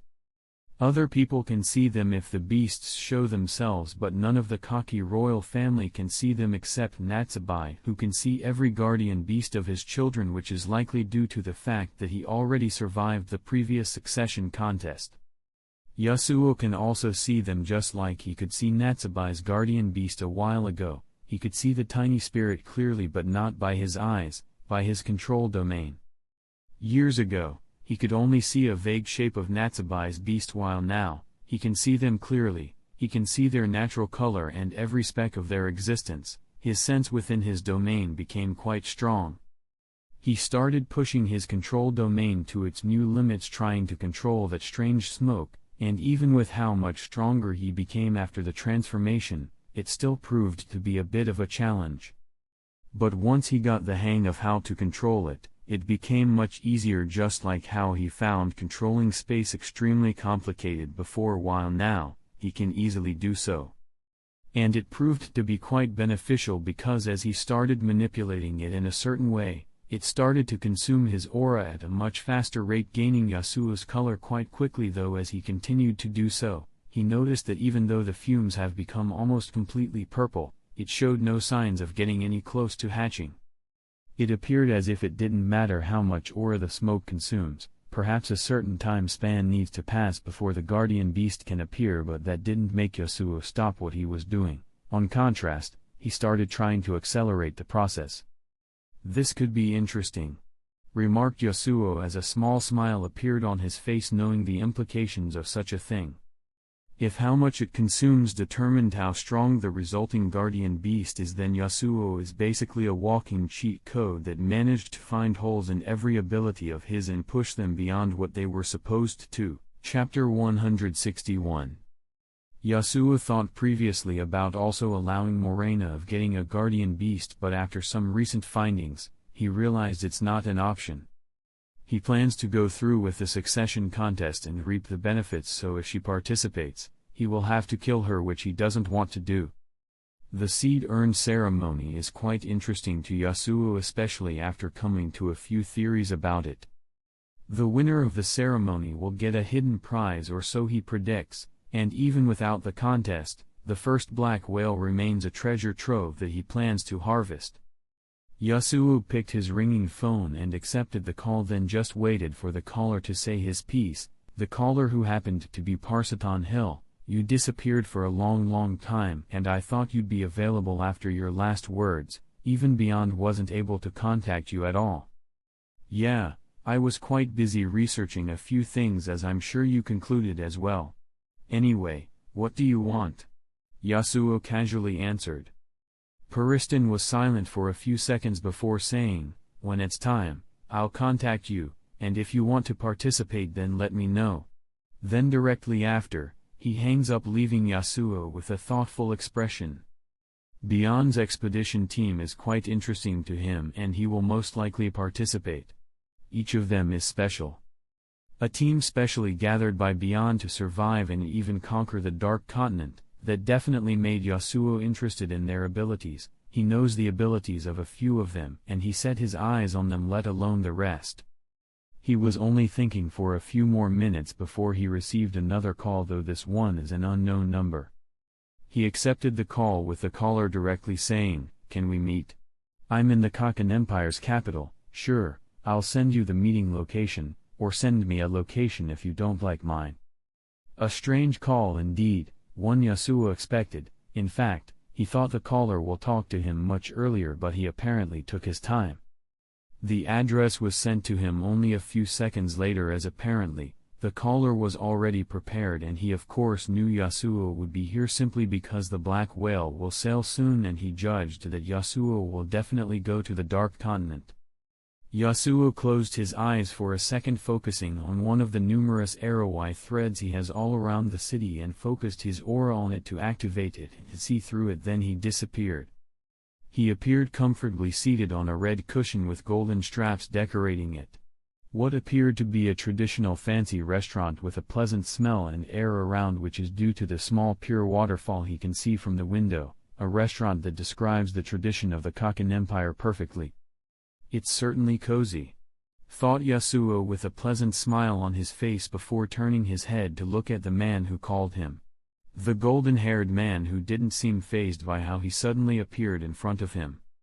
He looked at Yasuo with his brown eyes, observing him carefully and frowning, noticing how different he has become from the pictures and the video he watched of Yasuo entering the association a few months ago, especially his strange silver eyes that seemed to shine even on the brightest day. The man was wearing a black tuxedo, quite a formal attire in contrast to Yasuo, who is wearing a tight black sweater and black pants and his usual black boots with his silver earring on his left ear never leaving it. I believe you know who I am, considering how much time I spent with your brother, but I will tell you nonetheless. I'm Kurapika, a new member of the Zodiacs with the codename Rat. Yasuo Zoldyck. Yasuo simply introduced himself, as he knows Kurapika knows a lot about him. He was investigating him for a while after all. Kurapika didn't want to waste Yasuo's time or his time, so he directly stated his purpose calmly. I want the scarlet eyes you have, state your price. Kurapika investigated him enough to know any other way is unlikely to work, especially against a dangerous family such as the Zulks, though he only confirmed it after talking to someone and meeting Yasuo here. He can't sense the extent of Yasuo's power at all, but that deep desire within tells him not to go against him. That deep desire tells him that if he tries to use forceful methods, his revenge will not get fulfilled, or he will not live long enough to see the people where his hatred truly lies die, and he trusted that desire. I don't have them anymore. Yasuo's answer made Kurapika frown even more. How could someone like Yasuo give them away or sell them? He investigated him long enough to know he wouldn't, and he's right. The scarlet eyes are too precious to Yasuo, and he of course didn't sell them away. Kurapika slowly lifted his hand, from which a chain with a round metallic bead at its forefront was dropped, and he asked again, "Where are the scarlet eyes?" Yasuo raised his brows, amused by this scene, knowing full well the chain is highly unlikely to detect his lies if his assumptions of how it works are true, though he still honestly gave an answer Kurapika feared he will hear dearly. You see, I'm a very curious human being, and I love to research anything that piques my interest, so how could I let something as previous as the scarlet eyes escape my grasp? Of course, I performed a few tests on how they work. Unfortunately, they were destroyed in the process. Yet those words were uttered in the same unchanging calm tone, as if he didn't care that happened one bit, or about Kurapika, who couldn't help but bite his tongue and closing his eyes, taking a deep breath, noticing the chain not moving. It may not be a foolproof ability, but it's his best bet right now. He continued on, taking deep breaths, trying to calm himself and not show his beautiful scarlet eyes that appeared against his will, until a minute passed, and only then did he open his eyes with those familiar brown eyes showing themselves. He knows it's useless to be mad at Yasuo. He knows the man isn't a good person, but he isn't the person he wants revenge on, and he can't risk going against him. He is but a researcher who was curious about the scarlet eyes. The ones who got and spread the eyes to the world at the cost of his family and people are responsible. You are an assassin, so I want to hire you. I want you to help me get the remaining scarlet eyes. I already know where they are. Also, if I die, I want you to kill each member of the Phantom Troop. After calming down, Kurapika made an offer to Yasuo, and it wouldn't be called an offer if there is no price he has to pay. Everything. You can get everything I own, from my eyes to properties and money and whatever you want. You just can't touch the other eyes if you find their location. Those are the words of someone who doesn't care about his life, someone who is ready to give his life to fulfill his revenge. Kurapika knew the day he decided to create his Emperor Time ability that he will likely die with the Phantom Troop. He chose this path and he knew the consequences. Yasuo just smiled, standing up, as he wasn't really that interested in Kurapika's ability. His proficiency in his every ability is already beyond perfect, though some are interesting, but he will leave that for later. I refuse. I already set my eyes on the spiders. They will all be dead in less than a month, so if you want your revenge, you should act fast, else I will do what I want before you have the chance to. After which, he disappeared, leaving the baffled Kurapika, who continued as such for a minute or so before letting out a sigh of relief as he closed his eyes. As long as they're dead, then it doesn't matter much. I'm sorry, I wasn't able to get them all, I was late. The emotionless words seemed to hold deeply hidden sadness within as he muttered to himself before standing up and going on his way, muttering a few more words. Hisoka also wants to kill them, especially after Krilo refused his offer to fight. I wonder what'll happen if Yasuo killed them first. Yeah, Hisoka will just set his eyes on him instead. Yasuo on the other hand appeared back in his house and continued to pump his nen into the dark fume moving around in his body, something he never stopped doing, with anticipation apparent in his eyes. Just what kind of guardian beast will someone like me give birth to? Chapter 162.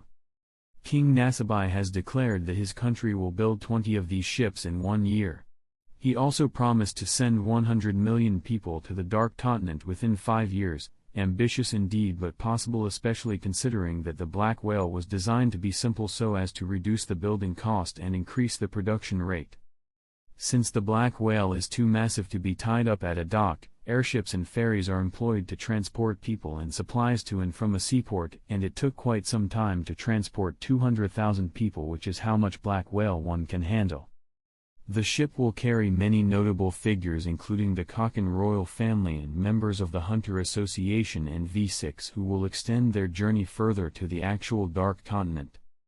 The Black Whale one's passengers are divided into 5 separate tiers, further subdivided into several decks, according to their wealth and social class. Those traveling in the first and second tiers are the wealthiest passengers on board, including the royal family and prominent members of the upper class and their staff, while the lower 3 tiers are zoned for general passengers.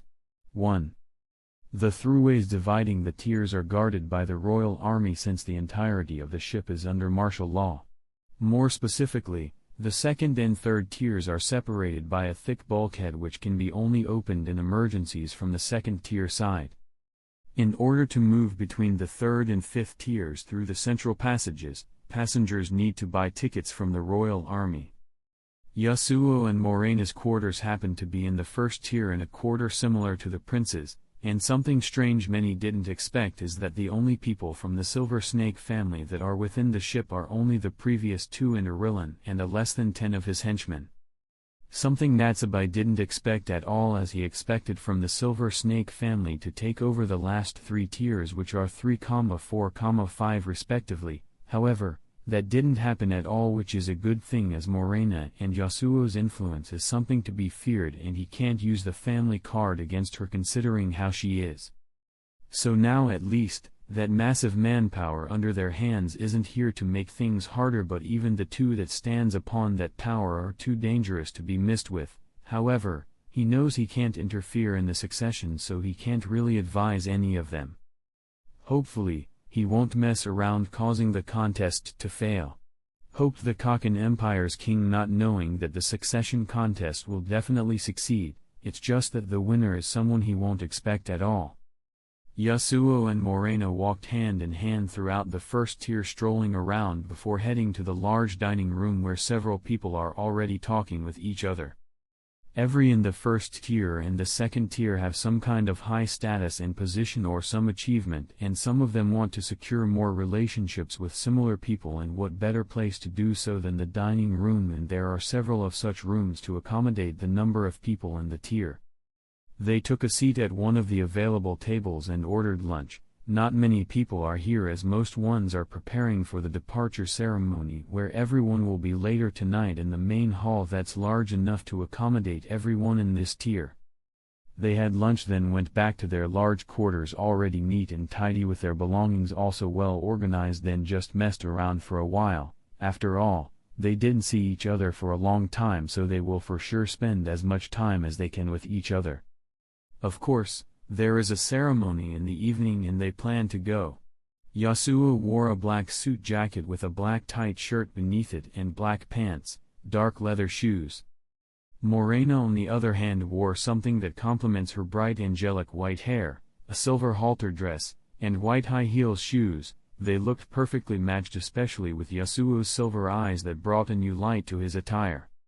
And Morena couldn't help but take a long look at Yasuo, unable to take her eyes off him. She really felt like she should just go back to bed and continue what they were doing, igniting her desires again. She circled her arms around him and went for a deep kiss, sticking tightly to his tight frame. "You look gorgeous." Yasuo's remark was quite simple, stating how he feels, and she responded back, "And you look handsome, too handsome to the point it scares me how many women you'll attract." Competition. She said that, but she looked pleased, proud of the fact that she will be the only one that'll stand by him for eternity, and she knows to heart as she continued, "But don't worry, I can't allow them to annoy you when you're so busy with me, so I will get rid of each one of them just for you." Yasuo was thoroughly amused by her sly words, but he didn't care. Instead, he lifted her small glossy left hand, saying, "Sure, and I'll reciprocate back in one last thing." He brought his right hand close to her hand, his hand in which a silvery shining ring appeared, a special ring. The silver ring has an exquisite pattern all around, making it look more elegant than it already is, especially with the large diamond attached to it that's also patterned, making it look like an unrivaled piece of art. Yasuo put the ring on the fourth finger of her left hand while explaining, "This ring is quite special, it's something I worked on personally, and it's unbreakable." She reflexively took another ring he just handed her, a simpler silver ring without a diamond but with similar patterns inscribed on it. She looked forward to this day for years, so how could she miss this opportunity? She instantly put the ring on his finger and hugged him tightly, hiding her face in his chest, muttering, "Thank you."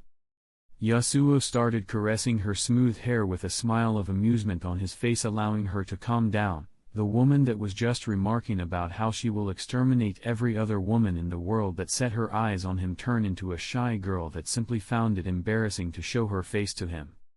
He just waited until she calmed down and took her to wash her face, then they headed arm in arm to the ceremony hall where most people are already present. Instantly, his control domain picked a few interesting signs: guardian beasts. Guardian beasts all around walking with their owners. A guardian spirit beast, a parasitic type Nen beast possessed by the king and princes of the Kakan Empire. They are instrumental to the unfolding of the succession contest, and they were born once the egg truly hatched. All guardian spirit beasts are imbued with two primary instinctual rules: they do not fight and kill one another, they do not attack another human whom a guardian spirit beast is protecting. That means they have to find other ways to kill each other and become the last survivor and the king that can potentially rule over the entire known world and beyond. That's just how abnormal the guardian beasts are. Natsubai has 14 legitimate children that are currently all participating in the contest, since none of them can refuse, but there are only a few of the guardian beasts within the hall, while some are strolling around the ship or are with their owners that didn't show up. Yasuo's steps remained as silent as always, on contact to Morena, whose steps attracted the attention of some who wants to have more connections within the ship, so they turned their head looking at the special visitors, the strange and special people that are walking down the stairs leading to the large hall. How could people not find them strange? The special colors are obvious to all in the middle of the bunch of normal people. White shining hair with pitch black eyes and the silver dress. She instantly took the spotlights from all else. The bright silver eyes and the smooth black hair falling to them, complemented by the black clothes and handsome tranquil face, and well, they suited each other perfectly. Yasuo picked 2 wine glasses from one of the waiters, then handed Morena one and continued walking towards who Yasuo really wants to talk to, though before he can do so, Serednik walked up to them with a formal smile on his face. "We meet again." And he added directly after, "So I heard none of your family other than you got aboard the ship." That of course had a heading meaning behind it.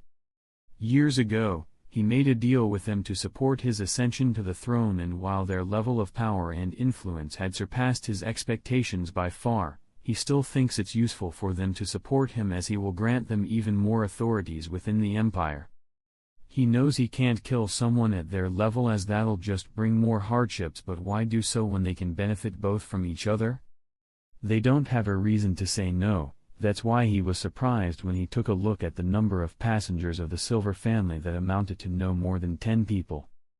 Yasuo smiled as if he just remembered that deal and explained, "About that, we're just here on a vacation and aren't interested in any trouble at all, so excuse us." Chapter 163. Yasuo smiled as if he just remembered that deal and explained, "About that, we're just here on a vacation and aren't interested in any trouble at all, so excuse us." And they walked away after saying that. Of course, the prince didn't like that one bit. It's not like he didn't expect this, because it was definitely a possibility, so he prepared a few henchmen of his just in case and requested provisional hunters to protect him through the succession contest, but he still found their behavior quite rude and he kept it in mind for the future. Illegitimate children of the Kaken King are forbidden from ever attending any ceremonies or social events and showing themselves to the public in general. However, Morena is a special case for obvious reasons, as Natsubai can't even say anything noticing her scar has disappeared. They're on equal standing and none of the two consider each other to actually be family. Natsubai can naturally see the guardian beasts in the room and he paid special attention to them and his beasts see how they will react noticing Yasuo, because as far as he knows, this is the first time he personally saw the man and well, they didn't react at all. They didn't react to his existence in the room until they actually saw him, and they paid attention to him slightly appearing confused, though he didn't seem to be able to see them, and that's for a specific reason. The ceremony hasn't fully started yet and the beasts haven't fully formed yet, but they're about to, so no one but him can see them.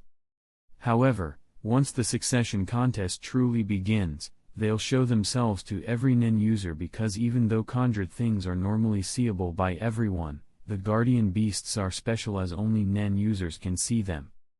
In the Empire's King Natsubai's eyes, the ceremony started when he decided it will, and he had to do so a while ago, so he decided it will start the moment this ceremony begins, and it started the moment where Yasuo was talking with Serednik, yet he didn't seem to react, as if he didn't see the beast standing behind Serednik that's looking at him closely.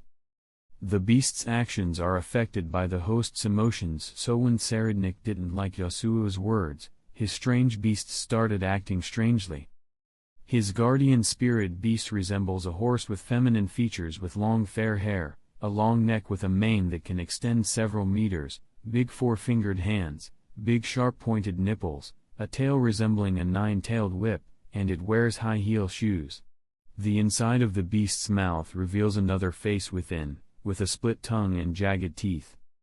And what the beast did is exactly as strange its appearance. It extended its long neck until its head was in front of Yasuo, turning its neck at a strange angle to look at the latter's face. It opened its massive mouth, in which another deformed face appeared with its split tongue acting as its eyes towards Yasuo, who stopped.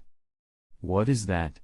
finally asked Morena, not able to hold her curiosity as she looked at the dark sinister beast fitting of Serednik's personality. She did found the beast disgusting but was curious nonetheless.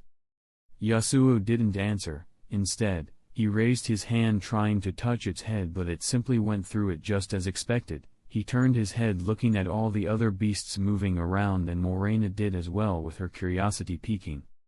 He resumed walking without changing his walking direction as he went right through the beast while answering her, signaling to Natsubai, "It has something to do with him and what I told you about previously." They walked until they were only a few steps away from Natsubai, with Yasuo introducing himself. "I'm Yasuo Zoldyck. It's our first meeting, but you wouldn't mind me asking you about what just happened, would you?" "Right to the subject, huh?" Natsubai, though, because it's quite obvious for Nen users to make this assumption, only his children have the beasts around them, and even though Natsubai's guardian beast is hidden, it's still logical to think so.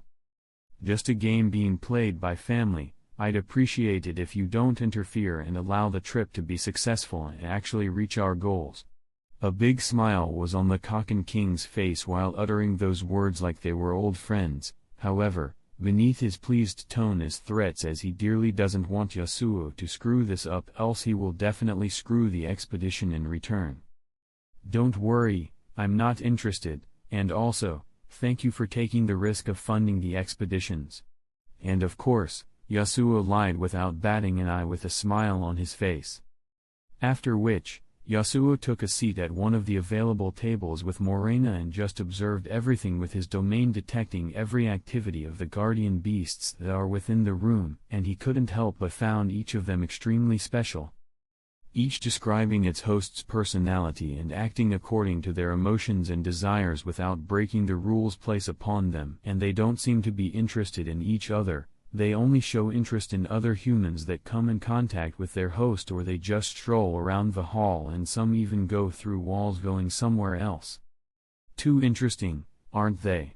Remarked Yasuo, and Morena, who is also keeping an eye on them, nodded, spoke of her observations and the conclusion she came to. It definitely has something to do with the succession contest, because as the fourth prince's earlier words signified, it started, and it seems like a one-time chance thing, else the cock and king won't behave as such. Are you interested in messing around with them? Or should I see if I can absorb them? Yasuo shook his head. Nah, don't come in contact with them at all, and be cautious. They seem a tad bit dangerous, so I'll perform a few tests on them personally. Morena narrowed her eyes, looking in a certain direction. Can I at least take care of her? She noticed someone not taking her eyes of them both at all, and she definitely didn't like, no matter what the woman's purpose is, Camilla Hoei Guo-Ru, the second prince. Yasuo raised his brows, shaking his head again. No, she's just a spoiled girl, and she doesn't matter, but the strange creature behind her matters, so don't try anything. Only now did Morena understand that perhaps those beasts are special, something he desires. Perhaps he saw something she couldn't see, so she nodded and brought her chair even closer to him, asking, "Which one do you think is the strongest?" Only for Yasuo to ask back, "What do you think?" Morena thought for a bit, thinking about how they look and behave before answering. Prince Tserednik seems sinister and quite active and proactive of him, but mostly, how disgusting the strange beast makes me thinks its ability is similarly sinister and dangerous, in contrast to the more normal-looking beasts around. The first, third and the ninth princes also look strong. By this point, every prince has shown up as per formalities to the departure ceremony, and they had to simply because Natsubai wanted to observe their guardian beasts as well as to let them know what's to come, that only one of the survivors will get out of this alive. "I'm done. Let's go back, this is quite boring," stated Yasuo as he stood up, and Morena followed suit. They passed by a few hunters Yasuo knows, but they don't know him as well as he does, even though they have met each other and talked in the future. Yasuo saw Melody, who remained frozen, horrified as Yasuo passed by her, and she wasn't able to move from her place for a few minutes, trying to comprehend what she just heard. She heard nothing. Not once in her life had she faced something that doesn't have a rhythm, a sound she can hear but she couldn't hear his. Absolute silence, because his heart doesn't beat nor does his blood flow through his veins, or so she thinks. Before Morena can voice her doubts, Yasuo explained, "Yes, this is happening due to the seed urn, and the beast are the result of a particular ritual that happens on the urn. I previously explained it to you because I wanted you to participate in the ritual since you have his blood, but I changed my mind receiving some new information." Morena seemed curious as they entered their quarters. She wondered, are they dangerous to their hosts? Yasuo shook his head as he took his jacket off and started taking his black shirt off, then answered, "No, but the last survivor will become the king, meaning everyone else will die." She was still confused even with that and questioned, "I will surely be the winner if I participate, why would you think otherwise?" While saying that, she turned around to look at Yasuo, only for her eyes to widen, looking at the completely unexpected peculiar scene before her. The scene of Yasuo comfortably lying down on the bed with a strange creature next to him, and only then did he answer, "Because I'll have to kill you if that happens." Chapter 164. Evolution, not just his genetic structure, no. Even his nen seemed to be affected by it and is evolving constantly, with his abilities becoming stronger as well. His aura pool seems to be enlarging continuously with no end as his hungry cells gave birth to more and more aura to nourish itself, as well as every cell of his body. Just like his body is adapting to its new genes, his aura is also adapting to it. An unending evolution as long as he has more blood for his genes to work based upon and to gain the functionality it has. He happened to have numerous creatures lined up back in his lab, special creatures he brought back from the Dark Continent, so of course he will make use of them, and he constantly drinks some new blood whenever he feels like his new genes need more, keeping them working without stop. His body is basically a perfectly structured machine with numerous gears within, and once even one starts turning, every other gear gets affected and starts turning as well. He just needs to hunt for better creatures, ones with abilities that can push his genes' functionality to a higher level, and he knows several targets that can help him do so. However, he only started his short hunt on the 16th of August until he took a significant portion of the tubes of blood he already has, and until he felt his genes have completely adapted to themselves. As for his aura pool and domain range, their increase was certainly something interesting to see. At that point, Yasuo was lying down on the top of the black whale enjoying the warm sun. The heavy wind caused by the ship's speed didn't faze him at all, nor did it faze the strange creature clinging to him. His guardian beast, which even surprised him. He thought about controlling his desires to get a specific guardian beast of his choosing, but chose not after thinking about it. He wanted to see what the natural result will be, and it's certainly interesting. A creature he knows too well, or at least it's similar to the creature from the legends he knows about. A creature he read quite a lot about, a creature that was once a human but turned into something else due to the punishment of the gods, Medusa. Medusa, in Greek mythology, the most famous of the monster figures known as Gorgons. She was usually represented as a winged female creature having a head of hair consisting of snakes. Unlike the Gorgons, she was sometimes represented as very beautiful. And the creature clinging to him is quite similar, with the same head of hair consisting of snakes, though the snakes are all one-eyed, vertical cat-like eyes. A beautiful face with glossy skin with cat-like eyes. Her lower body also looks like a snake's, glossy snake tail and the same black color as her eyes. In fact, her whole coloring lose as such, a mix of black and white. Glossy scales in her entire snake-like lower body that seem to extend a bit up, covering her chest but leaving the rest of her pure white skin. The snakes on her head are also the same, with pitch black shining scales, and they appear to be acting strangely, just like they always do. In fact, his guardian beast is always acting strangely. She's always clinging to him, never leaving his side unless he ordered her to, while the snakes on her head are always looking around as if looking for something or watching for anything that might come close to him.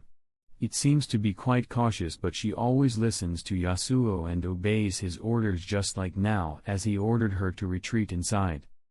Yasuo stood up, closing his eyes for a moment before letting out a small smile, one of amusement, as if he saw something entertaining. The scenery changed as he appeared within a large hall, one that looks in rubbles as if a fight happened here. Debris could be seen everywhere, with a few of the long concrete columns already broken down. Bodies could be seen everywhere, dead bodies of civilians and some that are still alive but are unconscious. A strange scene indeed, a scene within the black whale, specifically within the lowest tier. This doesn't have to happen, you know. You can just turn around and go whence you came from. The words uttered were quite amusing to Yasuo, the calm words that came from the man sitting on one of the rubbles, none other than Krolo Lucifer. You expected my arrival, huh? An ability of yours? Asked Yasuo in return. Krolo didn't seem to be interested in hiding anything, as he knows it's useless. Well, I had to prepare just in case, and imagine my surprise when I found out you're targeting us. Either you have been hired by someone or it's just for yourself, but it doesn't matter because I know no matter what happens, I will be alive by the end of the day. I see. Well, no one expected. You've met me, so of course, you'll want to find a way to counter me just in case. Anyway, let's all start, shall we? A casual answer that lets Krolo know that no fighting happening is simply not an option. You're quite annoying. But yeah, let's start. Also, thank you all.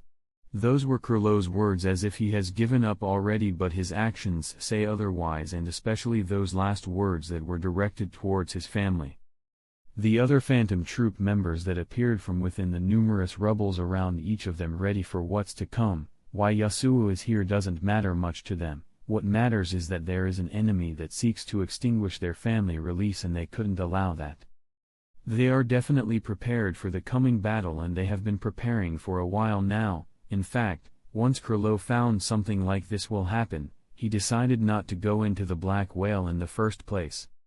But he also found out that whether he's within or not doesn't matter, that same vague prophecy always occurs, so he decided for the battle to happen in the location most advantageous to them. Nobunaga and Phaeton could be seen walking next to each other, both with a sword in their hands, with the latter wearing a strange crimson suit armor, though it seems to be worn only on his lower body as well as on his right hand. Following not far behind them is Sphinx, who seems to be winding his right arm in a clockwise direction, with the aura focused on his arm getting stronger each time, and only they know for how long he has been doing so. Next to him is Shanark, who doesn't look to be doing anything in particular, just following them and holding a red phone in his arm. Cordopi could also be seen crouching far behind him, though not moving, and in front of him is none other than Franklin, who is ready to start firing Nen bullets from his fingers, specifically from his fingertips that were cut open by him as to strengthen his ability. Maki, Shizuku, and Pakinoda remained motionless in their location while Benolanov started doing his strange ritual, a dance as to summon something he couldn't previously in his fight against Silva and prove himself.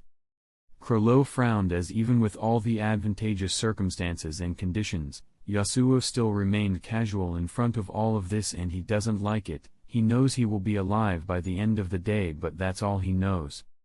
He was sure most of them should be able to survive. After all, who can fight this many Nen users at the same time, especially once with their level of strength and preparation?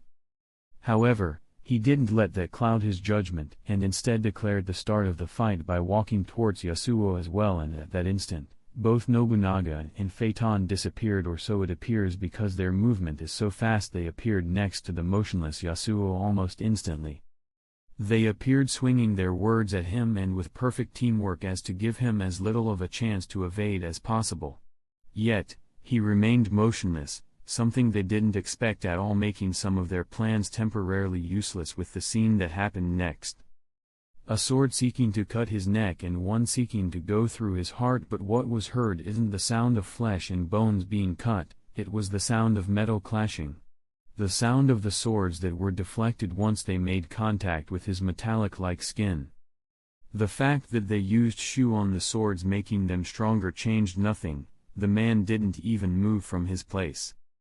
And only then did Yasuo move. He moved his right leg up in the air before swinging slightly until it made contact with Nobunaga, and all that was heard was the sound of bones crashing multiple times as he targeted Phaeton, that still didn't have a chance to react. Phaeton's left arm and his left chest bones were crushed, yet not a sound came out of his mouth. He only frowned while Nobunaga was brought back to Maki by the thin vague strings she manipulates. Chapter 165.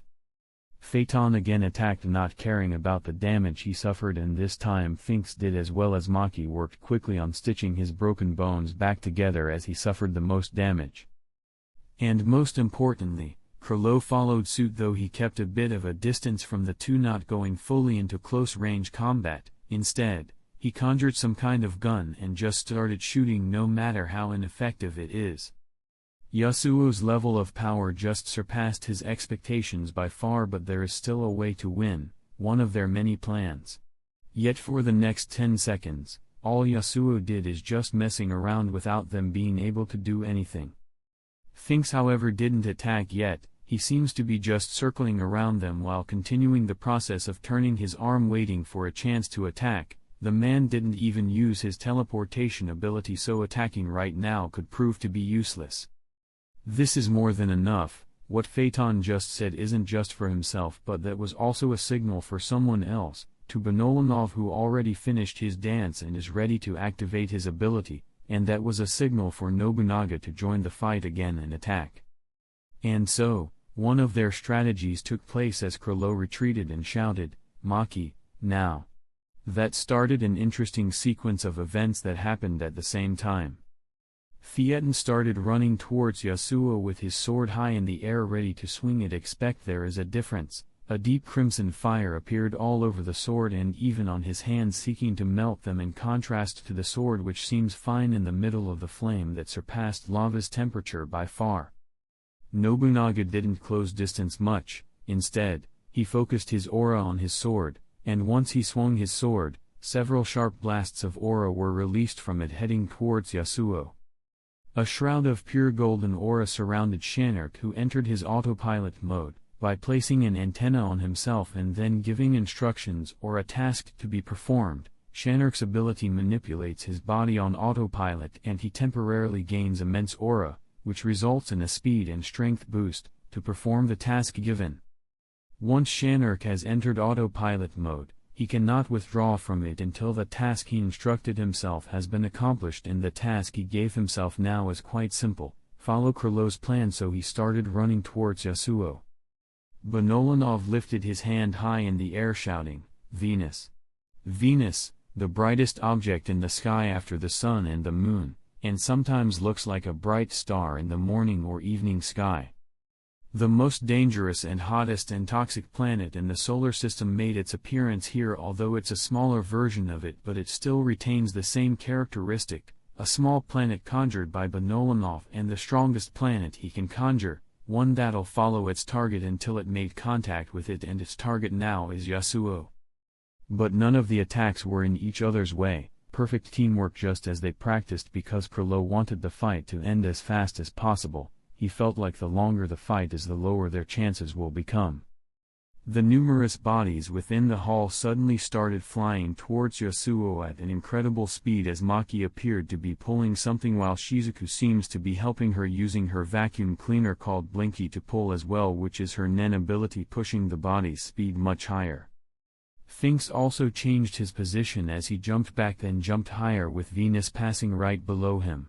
However, some kind of vague shining thread seems to be manipulating his movement in the air to make it faster, allowing him to turn completely, gaining more momentum, and punching the still ongoing Venus, pushing its speed exponentially.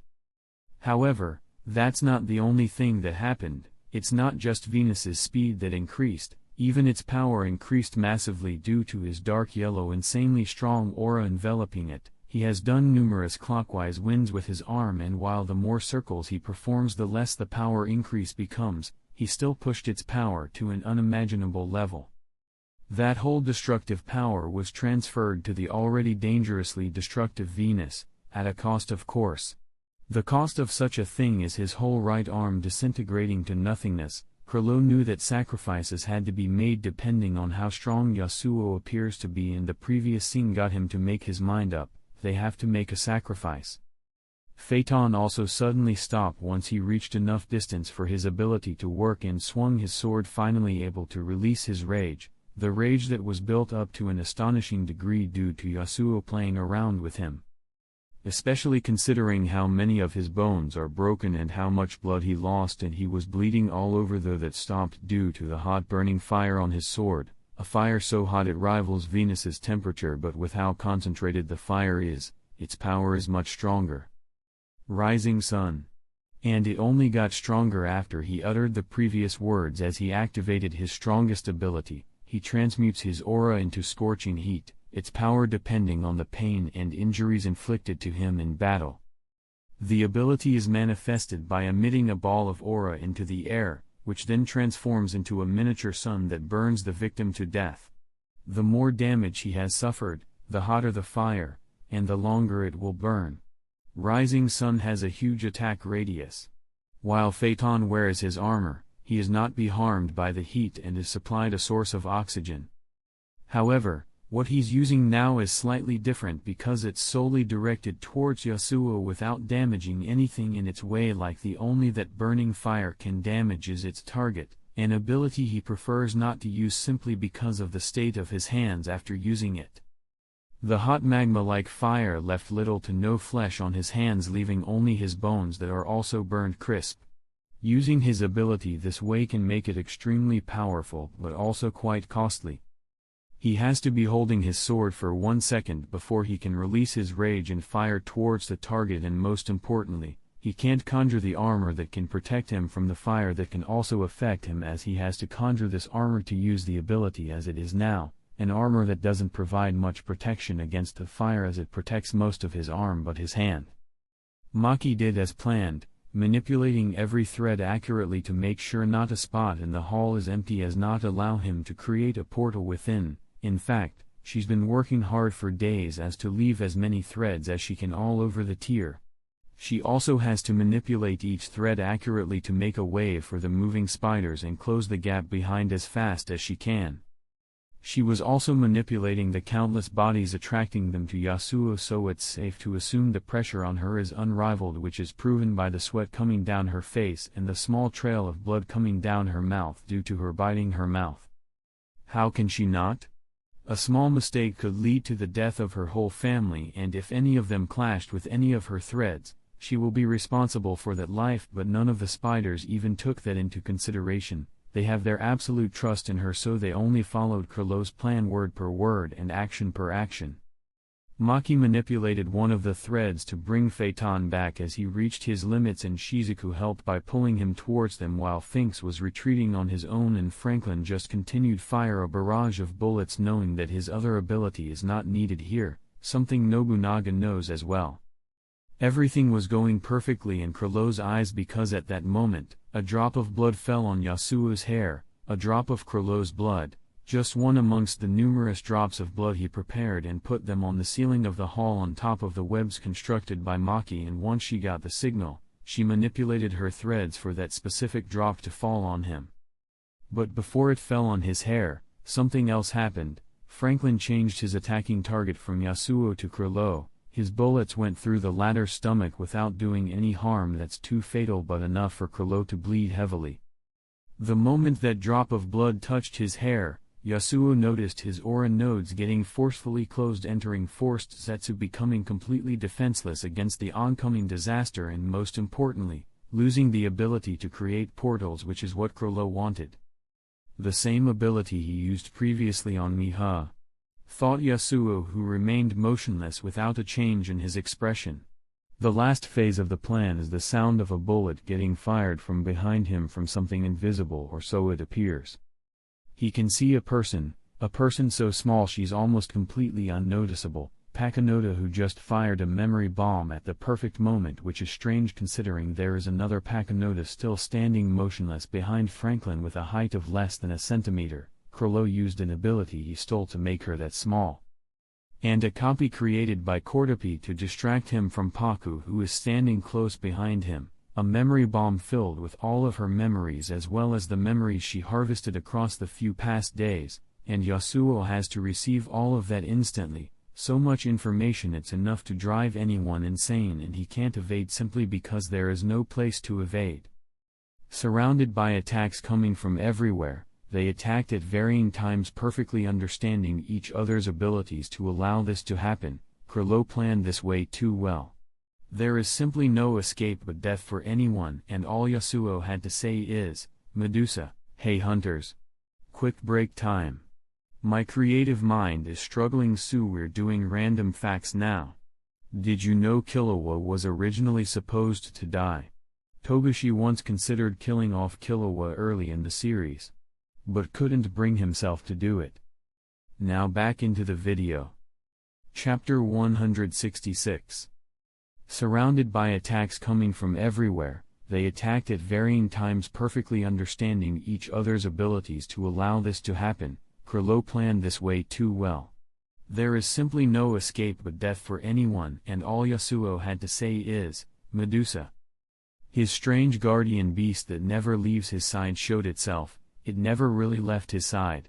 Medusa, as he started calling it, is quite obedient to him. Every order or wish of his, she obeys or seeks to grant, and when he told her to go inside, what he meant is for her to go back to her primal form.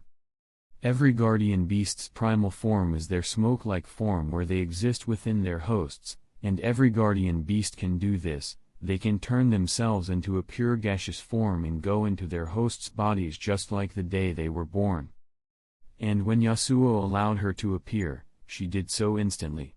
She appeared with her hands around his neck and her body sticking to his, hugging him from his back, Her long snake tail is also coiled around him as if she wants no harm to reach him, as if in the signs of anything endangering happening, she will instantly act, and that's exactly what she did. The numerous black snake on her head instantly sprung outwards, observing everything around with their vertical eyes.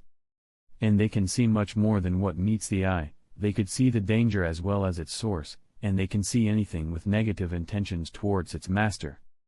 Yasuo's enormous aura pool was instantly expended as Medusa activated her ability, one she can't activate without his consent, which is something vastly different from the other guardian beasts that don't need their host's consent at all and act independently all the time. Medusa activated her simple yet rules-breaking ability, resulting in Yasuo's whole aura disappearing, and at that moment, the scene changed and heads fell to the ground. The Black Whale, the biggest ship ever created in the history of humankind, shook in its entirety. Even the ship wasn't able to handle the massive collision. The combination of the spider's attacks almost lead to the ship sinking if Yasuo didn't mitigate the damage. Yasuo, who appeared in another location not far from his previous, still within the hall. The collision of all of the attacks caused that raging fire to spread throughout the hall, causing everything within to melt and create a massive crater on the bottom of the ship, and what isolates the water beneath from coming in is the remaining thin line of the ship, which wasn't also destroyed due to Yasuo's intervention. While he was forced into a state of Zetsu, he can still use his control domain. In contrast to all his other abilities and most abilities in the known world, his domain requires input not output, meaning even in the state of Zetsu, he can still use it, so he used it to mitigate the damage, though he was only able to do so for a second before every speck of his aura disappeared. Medusa was still clinging to him, not disappearing at all. In fact, the snakes on her head are still looking in all directions, observing everything around, remaining cautious as Yasuo is in a quite vulnerable state right now. According to what he observed about her, she's similar to him in staying cautious all the time. In fact, her cautiousness surpasses him by far. Fire everywhere and the sounds of bodies falling sounded, the sound of heads rolling on the ground, on the hot burning ground. The same moment Medusa activated her ability is the same moment each of their head was cut clean, on top of teleporting him away from harm's way. Her ability is truly wondrous, something that surpassed even Yasuo's expectations. An ability quite simple, but because of his complexity, it became way too strong, at a cost of course. Once she activates her ability, and she can only do so when Yasuo is in danger or if something has too many negative intentions towards him, she can use all of his abilities to protect him and eliminate the danger while ignoring the limit of output and input. She can consume all of his aura instantly to make what he can't normally do happen, just like how she used his control domain to control their heads off their bodies cleanly, at the same time ignoring the limit of input his brain can handle. However, there is a catch. He needs to have the necessary amount of Nen for her to achieve what she did, as she can't simply destroy the whole planet if he doesn't have the necessary amount of aura to do so. Most importantly, if the aura necessary for the job is available, then it doesn't matter how much of his aura will remain, because once her ability is activated, she will always consume his whole aura, even if what's needed is to only kill a weak bug, which will leave him Nenless, though not for long, as his Nen regeneration was massively increased after his transformation. Beautifully done, remarked Yasuo, finding her ability quite interesting and simple, though he wouldn't have allowed such a thing if he didn't have total control over her. His soul just wouldn't allow that to happen, so the result was an obedient guardian beast. By this point, Yasuo's clothes were completely burned because he's still within the affected field of fire, but it proved to be useless against his current body. But the same couldn't be said for the bodies of the spiders scattered around, so he used his pure physical capabilities to get all of the bodies from within the fire in a matter of seconds, else they completely melt. Thud thud, the last of the spiders' heads rolled, stabilizing next to the scattered bodies and heads far from the red burning fire that doesn't seem to want to die out anytime soon. The head of the spider, Krololucifer, completely dead with not a sign of life to be noticed, in contrast to what his newest ability had let him know. He genuinely thought he will still be alive by the end of the day, but this is what happens when you face someone else that can see the future with an ability much better than his. the future changes according to his whims. The smell of the burned melting bodies was obvious to anyone close by, and the deformed state of the bodies and heads was also obvious, but that wasn't a problem for Yasuo, as he can simply use his negative rows to restore them to their optimal state. He turned his attention to something else, something Medusa was observing for a while, keeping an eye on for a while. Most of the snakes on her head are looking at a specific spot on the ceiling of the hall far away, a spot that looks quite normal just like any other part, but Medusa can see more, much more, and so can Yasuo. Because in that spot, someone with sweat coming down his face is hiding behind an invisible curtain. A curtain that allowed him to be invisible also, and he was watching the whole confrontation the entire time, and all he can say is, chills were coming down his spine for that entire time. Whether it's the Phantom Troop's plan that was carefully concocted by Krollo that he wouldn't even have been alive to see, as facing the whole team is a death wish even for him, or the fact that Yasuo forced them to go for such a plan and lived without even a scratch to see it and survive it. The man behind the curtain still has no idea what actually happened. He is still utterly confused. At a point in time, he was watching the fight that gave birth to a deep desire for a deathmatch he never ever felt before. He had to force himself as to not join the fight. It was simply the most beautiful and elegant fight he ever saw, and he thought the spiders has won at that moment. He simply saw no chances of winning against such a beautifully devised plan, yet the next moment was enough to break down the already distorted common sense the man had as he saw their head falling to the ground. What happened? Thought Hisoka, seeing the strange scene before him, hiding far from the confrontation location, just far enough to still see everything clearly, hiding behind the curtain, a cloth that was affected by his aura to make it look as he's not there at all. An ability he calls Texture Surprise. He can apply his aura to any smooth, flat surface, such as paper or cloth, and manifest imagery on it to change its appearance and texture for deception. He can replicate over 1,000 different textures, and he has tricked nin users of the spider's caliber with this ability, with none of them realizing he had used it, either by sight or by touch. He applied it to the piece of cloth and attached the cloth to the ceiling by using his bunge gum ability while hiding behind it, also attached to the ceiling. The texture he applied was exactly the same as the color and the structure of the ceiling, perfectly applied to appear as if nothing is actually there. He has been there for days just observing the spider's actions, with none of them noticing a thing except when Maki was spreading her threads throughout the tier, but thankfully she noticed nothing due to the ability's special function of even if someone touched it, they won't feel anything abnormal, though if she spread any more threads, she could have possibly found him. And that especially with his proficiency in using in as well as trying to hide his presence as much as possible. He is a true hunter whose prey refused to take the bait, refused to fight him under its own condition, and he definitely didn't like that, so he of course decided to hunt the spiders himself one by one, and he wasn't noticed at all. Until now. Chapter 167. And that especially with his proficiency in using in as well as trying to hide his presence as much as possible.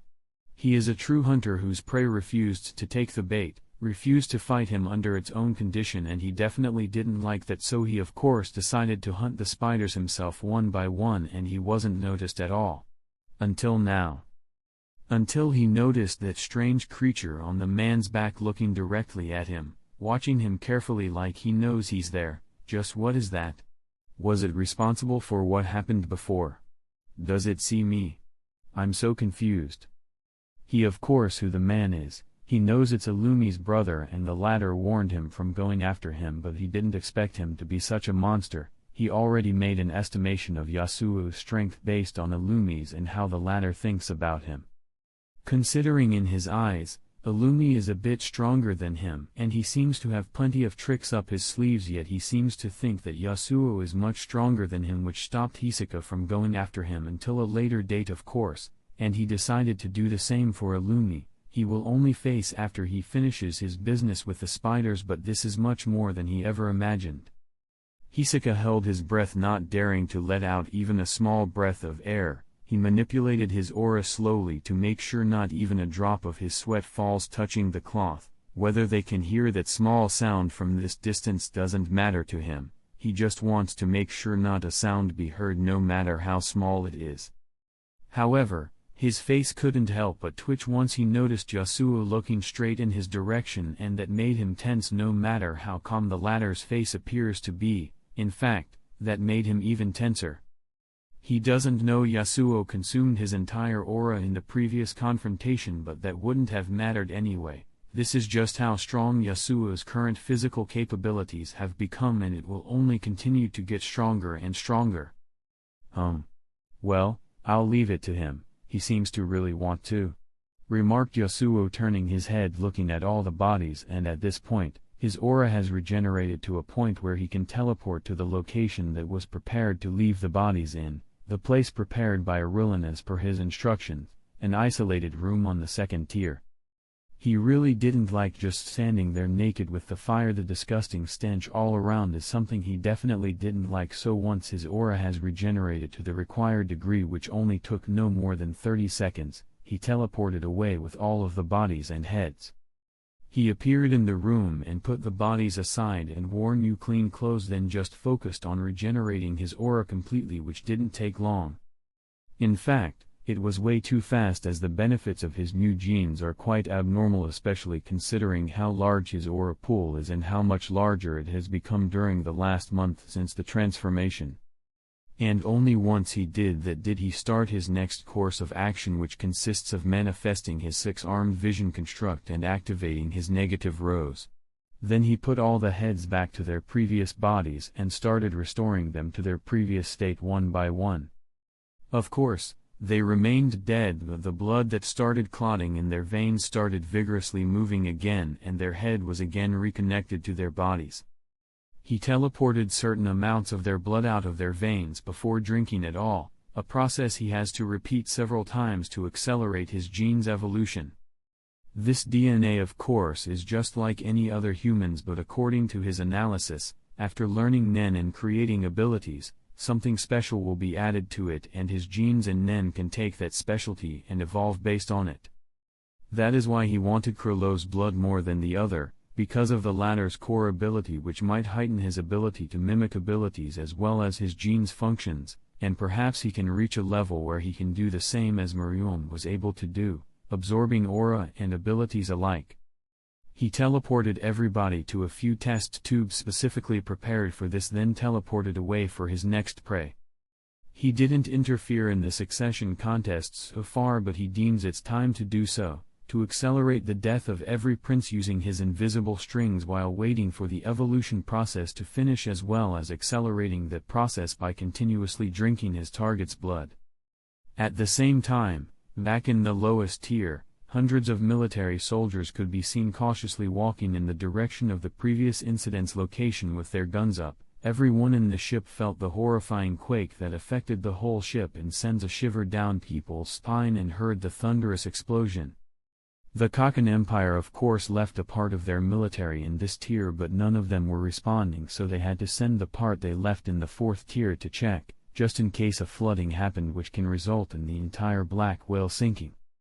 The people from the control room informed them that detected no flooding, but they still have to investigate the source of the previous incident. And imagine their astonishment once they saw the numerous dead bodies scattered throughout the tier, and among them are bodies of their comrades. Deformed bodies, while some are cut open or have no heads, some have bullet holes are over but no bullets to be seen, some are even cut to several parts, and some are wrung to death, bloodbaths everywhere. The lower tier has turned to a red hell hole, with the stench of blood becomes apparent to anyone that set their feet there. Even the 3 Nen users they sent are shaken by the gruesome state of the tier, let alone the military soldiers that are terrified by just being here. This isn't just the doing of the poisonous spider, it's also the result of the Joker that dearly needed to let out his pent-up emotions. The emotions coming from what he experienced today, and how frail and puny he felt, so after remaining hidden for a few more hours, he continued the massacre the spider didn't finish. And there is another predator in the tier, one that was also attracted by the chaos. He walked in the middle of the army of soldiers looking just like any other, completely unnoticeable, or too noticeable except that he took the form of one of them. He walked within them and waited until he prepared for what's to come, then crouched. That seemed to be a signal because, at that instant, the sound of gunfire reverberated throughout the tier. Tens of military soldiers were shooting at their comrades, the ones they spent a long time with and grew to be their brothers and sisters, and they did so against their will. Bodies fell to the ground as chaos emerged. No one knew what's happening, but all they knew is that they're scared, so they returned to fire and fired at anything that moves, even the ones that have their free will. What? The confusion of the chaos and the gruesome environment made even the Nen users confused, and before they could react, a bright yellow needle went through their brains and they stopped moving. They didn't fall to the ground, no, instead, they just stood there unmoving as the last of surviving soldiers fell to the ground. The only ones that are left standing are the ones under the man's control, the one standing not far behind the three Nen users. He looked just like a normal soldier until he didn't anymore. His physique and face shape started changing until his true appearance showed itself. Inky long black hair falling far below his shoulders and the same clothes he always wears beneath his current military clothes he just started taking off. His clothes are filled with the yellow needles he always has with him, the same ones he inserted into the soldiers' heads unnoticed, hidden beneath their hair or hats, Illumizok. And it was at that moment that his home sense of danger warned him of the incoming danger, so he spread his N and prone as low as he can while also manipulating the zombies around him to surround him from everywhere. Gunfires is what he was bombarded by, which isn't dangerous to him, but if his opponent is really who he thinks it is, then they can be dangerous, and amongst those numerous bullets coming from everywhere is a few extremely fatal playing cards. Once those cards entered the range of his 60 meters N, he confirmed who his opponent is and knew he couldn't allow any of the attacks to come in contact with him. Every body which his needles were inserted to seemed to have a strange force acting upon it as they started flying towards him. He was like a planet producing a massive gravitational pull enough to attract everybody to him at an incredible speed. The bodies started deforming as they flew to him like they have no bones. They started combining together until they reached him, meeting the remaining bodies that have come from the other directions. They formed into a massive monster of bones and flesh, a disgustingly deformed monster that enveloped Illumi, protecting him from the incoming barrage of bullets and cards, which would have proven to be useless considering the opponent's attacks are strengthened by Nen, a strong one at that.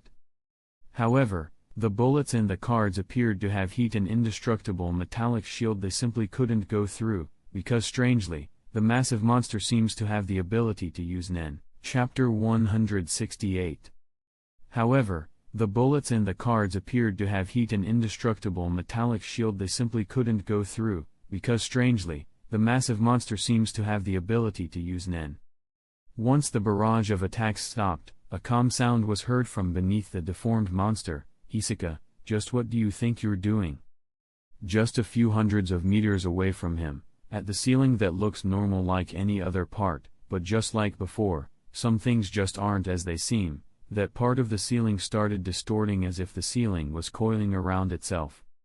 However, it's just Hisoka who took the piece of cloth affected by his texture surprise off. He has been moving all around the ceiling, performing the previous orchestra through the use of his bunch gum ability without exposing himself, though with the constant moving around, the texture surprise cloth has appeared to be strange, not consistent with the ceiling around it from time to time. After which, he started falling down upside down until he suddenly stopped falling a few meters above the ground. There seems to be some sticky or rubbery preventing him from reaching the ground. He remained hovering upside down, looking at Illumi with his narrow eyes narrowed even more. What are you doing here? The massive zombie monster stood up slowly, with Illumi doing so as well, standing next to it while keeping his cautiousness. I don't believe I need to answer such a question, but you need to answer mine. Am I your target now? Hisoka narrowed his eyes even more, voicing his doubts. Am I yours? I wanted to hire you to try killing me later, but I don't think I really need to now. Because you're here for me, aren't you? Is your brother still here, or are we alone in the tier? Hisoka had too many questions he wanted to ask, but only asked the most important ones. His confusion still never reduced since the previous incident, and his paranoia only continued to grow as he wonders if Yasuo will appear next to him at any moment and take his life also.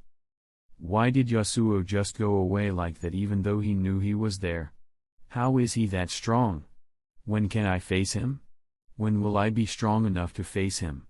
Will I ever be? Is there a way to become that strong faster? What was that strange creature on his back? And so many more doubts were continuously bugging his mind, and he dearly needs to find answers. However, he couldn't, so once some amount of time passed of him just hiding in the ceiling, not daring to move lest Yasuo comes back. Only after that time did he leave as fast as he could until he found some survivors. He wanted to keep his mind off the previous incident, that was just too much for him, so he started a massacre, wringing everyone in his way to death. His Nen type is transmutation, and he exploited it creatively, creating an interesting ability. Bunge Gum, Hisoka's main ability, which allows him to make his aura sticky and elastic. Its extreme durability, flexibility, and adhesive properties make it an exceptionally versatile ability with several offensives, defensive, and supplementary applications. He can activate it from his fingers, hands, and feet. He can attach it both through physical contact and remotely, by extending it towards the target, which makes it very difficult to avoid. He can give it the command to contract at will, and it snaps back with greater force the more it is stretched. He basically transmutes his aura to have the properties of rubber and gum. However, Hisoka didn't give him the chance to answer, as he added to make sure Illumi doesn't even try to lie. You must have been looking for me, right? And once you saw some of the bodies that are killed in my style, you naturally assumed it's me, and with your assassin skills, you must have confirmed it. Hisoka then started looking at the massive, strangely deformed monster. You saw that the bodies are quite fresh. Perhaps he's still close by is what you thought, so you decided to prepare, because close combat fights aren't exactly your forte as far as I know. Unless you also wanted to attract my attention by the sound of gunfire. You don't need to lie, you know? Yet, Illumi's face remained as emotionless as always, though he raised his brow in understanding. I see, you've met my brother and it wasn't a pleasant experience. But how are you alive? Did you by any chance escape? Even Hisoka couldn't stop his face from slightly twitching hearing that, but still didn't say anything, as he just waited for Illumi to answer his questions. He knows himself too well. He wants to have fights with the risk of death. He doesn't want to have a fight where he dies no matter what, where he doesn't have any chance of winning at all, so he knows he needs to grow more to the degree where he can face Yasuo, or prepare enough to be able to face whatever that monster has to offer. PFFT, ha ha ha ha ha ha. Excuse my rudeness, I just couldn't hold it. A rare sight indeed. Illumi let out a small laugh, unable to hide his amusement. A cold laugh that could send chills through anyone's spine, but a laugh nonetheless, one that caused a few more spasms on Hisoka's face, with the latter bringing one of his cards up ready to attack if the Zoldyck annoyed him any further. I see, I thought you'd welcome a fight to the death against me with open arms, but it seems the circumstances don't allow you to. Traumatized perhaps? Thankfully he left you alive for me, so you at least have a chance of winning. As for why this is happening, it's not really complicated. I was hired to find you and kill you by Lucifer, though the main reason is that Yasuo also wanted to kill you for some unknown reason, so I decided to do it in his stead for old time's sake, and if you win, you can live without worrying about him coming after you. His explaining was detailed with a calm, sincere tone, but Hisoka didn't believe a word he said. He took them into consideration, but he didn't truly believe most of his words. They never trusted each other and kept their guards up all the time when they were together, and they knew how their strange friendship will end up. However, Hisoka let out a small creepy smile. Yeah, you're right, for old time's sake, I'll probably end up dying today no matter what, so I really need to put up a good show, a beautiful exhilarating orchestra of death and blood. Slowly, that sticky rubber that was holding him in the air started pulling him up to the ceiling again. And show me what other tricks you have up your sleeves I haven't seen yet. The massive monster before is something he never knew about, as all he ever saw is his corpse control and needle people abilities, which is something Illumi didn't mind showing. Yasuo once told him it's okay to show some of his abilities only if he has some unexpected aces up his sleeves. The most important thing he taught him in all their sparring sessions, however, is something quite interesting and simple. When you want to create any ability, take into account any other ability that you might want to create in the future and modify your abilities so they can work with each other, eliminating each other's weaknesses as well as doing far more than what they were supposed to do. Don't worry, I'll show you as much as your strength allows you to see, muttered Illumi quietly before lifting his hand towards the massive creature that leaned until the latter's chest came in contact with Illumi's hand. And only then did the massive creature's chest start opening, seeking to devour Illumi within. Not just its chest, even its stomach opened up, allowing anyone near to see what's within. Zombie heads, the heads of every human that was used to make such a thing, with a needle sticking to their heads. This is how the massive creature is constructed, deforming the zombies to the point where they can stick to each other with their flesh mixing together, and so are their bones, but not their heads, because it's the central location and how the creature can work. Strange-looking sticky hands seemed to spurt out of the creature's stomach and chest that extended until they caught hold of Illumi and pulled him inside before its chest and stomach again closed. Hisoka narrowed his eyes, looking at the scene, knowing things will get more interesting now, so he started another barrage of bullets from the numerous guns he collected and attached to the ceiling with his bunge gum. If one used Gyo, then an interesting scene will become apparent, the scene of the numerous pink threads of aura connected to his hands and feet, and he had to manipulate each thread accurately to aim with the guns and pull the trigger, all of that while he's moving all around the ceiling and sending numerous card attacks while also working on a side project. The strange massive monster started moving as Hisoka became even more cautious of that strange thing, because he assumed it's not going to be anywhere as agile as him considering its size. However, he was mistaken. The creature seems to be accurately manipulated by Illumi within, as its movement is extremely similar to him. He crouched with his massive leg muscles contracting uncontrollably, then instantly disappeared, leaving a whirl of wind behind him with the ground around him shattering completely. The monster appeared extremely near of Hisoka, with his speed barely slowing down, as well as an apparent change in its arm. His previously relatively normal arms started twisting, curving on themselves until they took the shape of an enormous sharp sword formed by bones and flesh. Swords that were swung at Hisoka, whose eyes couldn't help but dilate seeing the wondrous scene before him. However, he prepared just in case. He instantly disappeared as he gave a command to one of his stretched aura threads. The command to contract, which means it will pull him away from harm's way quick enough to avoid the deadly attack with only a small wound on one of his cheeks. Chapter 169. The command to contract, which means it will pull him away from harm's way quick enough to avoid the deadly attack with only a small wound on one of his cheeks. Hisoka cancelled the contracting command mid-flight as to slow down his speed and land gently on the ground. He looked up at the damage done to the ceiling. The two massive swords like shafts clearly engraved on the ceiling, with debris flying everywhere. This time, only some of the passengers on the fourth tier felt the small shook. The monster's physical strength is truly monstrous, especially with the fact it can use Nen quite proficiently, and its massive apparent aura output, as well as its large aura pool. And most importantly, its strange and flexible behavior, because once it destroyed that part of the ceiling, it didn't fall down. Instead, one of its sword hands started twisting until it took a shape of a massive axe, one that went through the ceiling, allowing to remain hanging there looking down on Hisoka.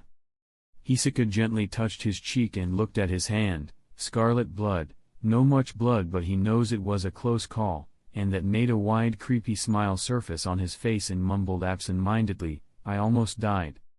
That however wasn't for long, as he noticed the creature rapidly moving in his direction, still on the ceiling. Oh well. Hisoka shrugged his shoulders and started a game of cat and mouse that went on for minutes, with him just bombarding the monster with a rain of bullets, no matter how ineffective they are, though his flying cards seem to cause some mild damage to the monster. Everything is ready, but just to make sure, I need to test a few things, thought Hisoka, looking at the monster that just jumped in his direction, so he gave a command to one of the numerous threads of his rubbery aura, "Release." And instantly after he said that, Something was released, a thread of his that was stretched to its limit with a few things attached to it, and once it was released, those things were sent at a speed surpassing the monster's by far, largely due to its small weight. Grenades that headed in a direction perfectly calculated so they can collide with the massive creature. One may not cause that much damage, but this many will definitely be a hindrance to the creature, especially with their current speed and the fact that Hisoka's aura is encasing them. The creature looked at the incoming danger before again looking at Hisoka as if paying the grenades no heed. However, its left side started deforming and twisting as if something is seeking to split from the creature, and that's exactly what happened. One of the zombies completely detached from the creature and used it as a foundation to jump towards the grenades, taking the burn of every grenade as they collided with him instead before exploding. The combining explosions of several grenades were loud enough to be heard from the tier above and enough to obliterate the zombie in its entirety. Hisoka easily avoided the creature's previous attacks as he became used to it by this point, and the number of aura sticky threads he made around is uncountable. Only this time, something different happened. Another 3 zombies split from the creature and jumped towards several directions Hisoka can go to. And far behind him, one of the dead bodies stood up and started running towards him, seeking to surround him from all directions and not allow him to evade. A deafening sound reverberated through the tier again. One of the triggers were pulled and a bullet was fired, one that sent the zombie behind him down to the ground. And he was easily able to evade the attack that sliced deeply through the ground. The creature, however, remained standing on the ground without moving. Instead, he waited for the zombies that were split from him to come back, as well as the new zombie to take place of the obliterated one, covering whatever weakness that left to the creature. On top of that, something else happened that made Hisoka narrowed his eyes and know that he needs to finish this fight as soon as possible. Several creatures were thrown from within the creatures towards several bodies around, creating several other zombie people that ran towards him and started mixing with the creature, making it even bigger and stronger. So he wants to stall for time, huh? The longer the battle goes, the more zombies he can add to the creature or something like this. What he has really been doing is just to stall for time, while I needed to stay alive until I complete my plan. Well, it's done anyway, thought Hisoka as he gave a command to his nen, started a simple operation. The creature was standing exactly what he wanted him to be as he attracted him to that specific location, and the moment he gave the command is the moment his indestructible web of nen was activated. He knew he couldn't attach his nen previously, else the latter will be able to see through his plan, but if he does so at the same time, the Lumi won't have a chance to react. Numerous sticky aura threads were launched at that exact moment towards the creature, and considering they have nothing to slow them down, they were almost instantly attached to it, while also being attached to various places around, stretched to their limits. Thousands of Hyosuke's threads were instantly stuck to the creature in a perfectly calculated way, so that if it even tries to move, it will have to have the same force needed to break all the threads at the same time, and considering how resulting his aura is, it's an extremely hard thing to do. In fact, the creature wasn't able to move even one bit, looking like a mere bug that got stuck on the sticky web carefully made by a spider, not allowing the prey to move at all. Hisoka wouldn't waste such an opportunity because he started running towards the creature the moment he made that command. However, Illumi seems to have a counterattack to this, because the creature started deforming more and more until several zombies split from it, specifically the ones that form the outer layer, the layer where Hisoka's aura is attached. Hisoka smiled looking at this as he manipulated those aura threads to pull those zombies as far away as possible, then manipulated some other aura threads to release what he has hidden within them. Grenades. Numerous grenades he collected from the soldiers that are on this tier after killing them, as well as the ones he collected during the fight from the remaining untouched soldiers killed by Illumi. Once his rubbery aura was released, numerous grenades were hurled towards the creature, a deadly attack that could definitely obliterate it completely and obliterate even Illumi with it. That's because Illumi sacrifices those zombies to again have the ability to move, but he also sacrifices much of the creature's flesh and blood, making its defensive ability and physical capabilities much weaker, and gaining the ability to move proved to be useless because of the grenades, so Illumi again had to give up another batch of his zombies. That left him Illumi basically defenseless with only 2 zombies by his side, 2 of which he sent towards Hisoka to intercept him and not allow the latter's aura to touch him, as he has to wait for all the zombies he sent to collide with the grenades and cause them to explode away from him, and only then can he retreat. That was the conclusion Hisoka came to, so he decided to evade the 2 zombies that are wearing military outfits, and he did so quite easily by simply releasing 2 threads of his aura towards them and pulling them towards each other, and jumped above them. Only behind them is Illumi, who was ready to take that chance, Illumi with his pale sharp hand heading towards Hisoka's heart, and he would have definitely succeeded if the latter didn't anticipate such a thing, especially considering how much aura is concentrated on that hand. A wide smile appeared on Hisoka's face as he mumbled, "Gotcha." That caused Illumi's eyes to widen as he felt something touch him from the back, just a small touch with enough force to move him a bit to the left, while Hisoka used his aura to pull himself a bit to the right. As for the 2 zombies that are just trying to stand up behind him, he doesn't consider them a risk at all, as they're nameless. His focus was on his hand that just went through his opponent's chest and didn't stop one bit as it continued on its way, taking his heart also and finally appearing from Illumi's back. Illumi couldn't help but cough fresh scarlet blood, though without a change in his expression, as if he didn't care about the fact that he only has a few minutes to live, nor did he show any resistance. He coughed fresh blood only a human can cough, in contrast to most of his zombies who actually die the moment he put a needle to their brain. However, they don't necessarily need to die, as he has another ability, a more advanced ability that allows his control to be much more accurate, for his commands to be performed perfectly without the victim dying. Illumi slowly closed his eyes as Hisoka frowned looking at this scene. He expected more from Illumi. He expected him to have more cards up his sleeves, and he probably does. Hisoka just didn't allow him to show them because he didn't need to. An assassin is definitely who he is, almost a perfect assassin, if not for his disrespect to the rules, if not for his strange mentality and his mild hunger for power, a hunger he can control to a certain extent because he knows it might just come back to bite him if he let it out, and it will hinder his path. He found his path and what type of power he wants. It will just need too much time, but he never stopped his training in the basics of assassination. Specifically, his stealth training, and he managed to take it quite far with the combination with his body alteration ability, to the point Hisoka sensed nothing as Illumi stood behind him with his emotionless dark black eyes looking at him. To the point. Chapter 170. Specifically, his stealth training, and he managed to take it quite far with the combination with his body alteration ability, to the point Hisoka sensed nothing as Illumi stood behind him with his emotionless dark black eyes looking at him. To the point, he only reacted once Illumi's hand went through his back and appeared from his chest, taking his heart in the process, as he felt something being inserted in his brain, a completely black needle specifically prepared for him. Yet Hisoka only frowned witnessing all of this happen, as if he's watching it from a bystander's point of view, not affected by his heart being taken out, or at least he appears to be, as he knew at that moment he only has a few minutes to live. Illumi retracted his arm, leaving a bloody hollow hole in the man's chest. Hisoka, who is strangely silent as he slowly crouched to the ground and sat down comfortably, as much as his current state allows him. At that moment, every zombie body fell down as Illumi no longer needed them. Illumi, who is strangely wearing the Kaken soldier's outfit in contrast to what he was wearing at the beginning of the fight.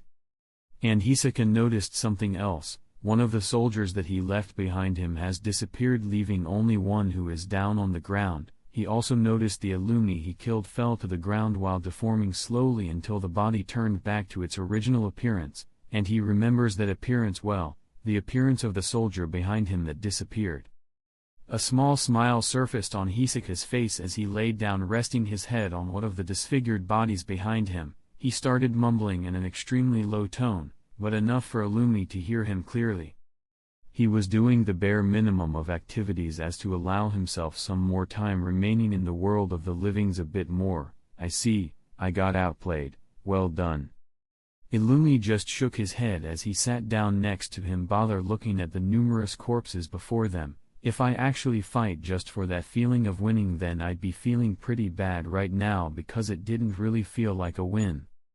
Hisoka seems to understand what the Zoldyck means as he just closed his eyes, allowing him to continue. You were too distracted, or at least that's what it felt like. It felt like you could have done much better. But well, I'm an assassin in the first place, so the sooner the fight ends the better. But I really thought the fight would go on for much longer. Just what did you see that distracted you? What did my brother do? Illumi was genuinely curious. Just what could have Yasuo done to make Hisoka be in such a state? The strange human that always seeks challenges to death seemed distracted in the middle of such a challenge. Nothing. He did nothing to me, it's what I saw him do and the endless doubts that spurted from that. Gently explained Hisoka, not minding the fatal amount of blood continuously dripping from the hole in his chest. Only now did a light of understanding pass within Illumi's inky eyes. I see, you saw his strength or something similar and you wondered if you can ever reach that level of power, but even if you did, he would have reached a whole other level and will to again work to reach that level, an infinite hopeless cycle. What did he see though? Even I don't know the extent of his powers. Well, I'll ask Hisoka later. Wondered Illumi in anticipation in his mind. Hisoka didn't respond. Instead, he asked a question of his own. What you said before, did you mean it? About me being left alive if I win? Illumi raised his brow then shook his head. Of course not, I lied. He definitely would have killed you if he thought you'd win. Just a normal conversation between friends, that's all this is. One seems to be almost asleep, dozing off with his head on the corpse's body, while the other one seems to be playing around with the pool of blood in front of him with his pale hand that no longer became pale. You kept quite a lot of things from me, huh? I didn't know you can change body shapes to that extent. But how? I noticed none of the soldiers can use Nen, yet one of them was you and the copy appeared exactly like you even with its aura. How? Yeah, I learned to be cautious just in case, and only a few people in my family know about it, as I know just how threatening the ability is, though it only works because I combined it with another ability, so yeah. As for how, I exchanged my clothes with the body and studied it a bit so the body alteration can be perfect. Also, for that level of alteration to happen, a few conditions need to be met. The body needs to be a living body, not a dead one, and that requires me to add more needles than normally to keep it under control, as well as have more accurate control over it because it's necessary. I also need to put the same amount of needles in me as well, but that's not a problem for me. Most importantly, the body has to be of a Nen user to foul someone like you, because only with that can alter the victim's Nen to look like mine, and the opposite is also true. So you thought the victim is me, and me as just a random Nenless soldier, and posing as a Nenless person isn't really hard at all. What do you think? Illumi didn't mind explaining at all, and he explained everything thoroughly before asking his friend a question that wasn't answered as all. Silence until Illumi slowly closed his eyes for a second, muttering, "Right." Illumi slowly stood up, then brought Hisoka's heart he dropped previously and put next to the hole in Hisoka's chest. Then he brought a few other black needles and inserted them in Hisoka's head, adding them to the other one already inserted. He put his hands on his head and started outputting his aura towards the now breathless body. Slowly it started a process similar to the ones he has done in the previous fight. The body started slightly twisting, attracting the heart to its previous place. The hole started closing up with the veins getting connected to each other slowly. The hole closed completely, appearing as if it was never there. I can't have you dying now, can I? The moment he finished the process, Hisoka stood up, though he doesn't seem to be conscious, and it was also at that moment that Illumi received a message. He looked at his phone, raising his brow in wonder. He did? When? Well, I'll talk to him later. Then he left, with Hisoka followed closely after him, as he knows more Nen users will definitely come shortly after.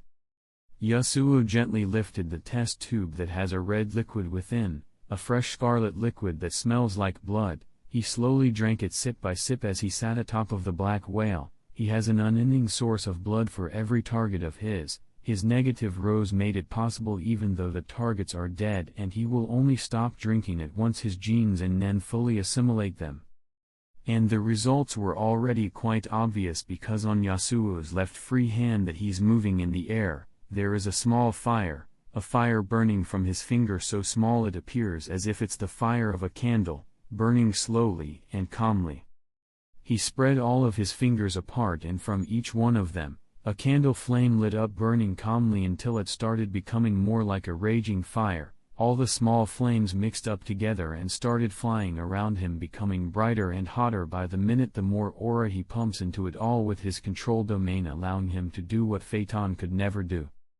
The fire will need to be way hotter than its current temperature to affect him with his current physique, and even then, he can just create an armor with his Aranon which is extremely resistant to heat, so every weakness of the ability Phaeton face is something Yasuo will never face. He mimicked the ability in its most primal form. The interesting thing about this is that Yasuo didn't really need to be harmed by Phaeton's fire to be able to do this. Another benefit of his genes is that now, all he has to do to mimic an ability is to observe how the target's aura behaves when using the ability and getting a certain amount of their blood. He will mimic their abilities and push them much more than they ever could without any of the restrictions they had to abide by. And perhaps after assimilating Krilo and a few other people's blood, he will even be able to mimic some of the high-end abilities he couldn't previously mimic. Just like after he drank the king's blood and found out that trying to mimic his wondrous ability became a bit easier, and he estimated that it will take much less time to completely mimic it, though he found that conjuration abilities are the hardest to mimic while enhancement is the simplest. Of course, there are some specialists' abilities that top everything else. However, he found that even after this, he still can't absorb people's aura as Miriam could, but he can completely copy their genetic functions as well as easily mimic their abilities. But for now, it didn't matter much to him, as at this point, he doesn't even need to train to enlarge his aura pool. It's getting naturally enlarged at a pace that rivals even the top talents in the world.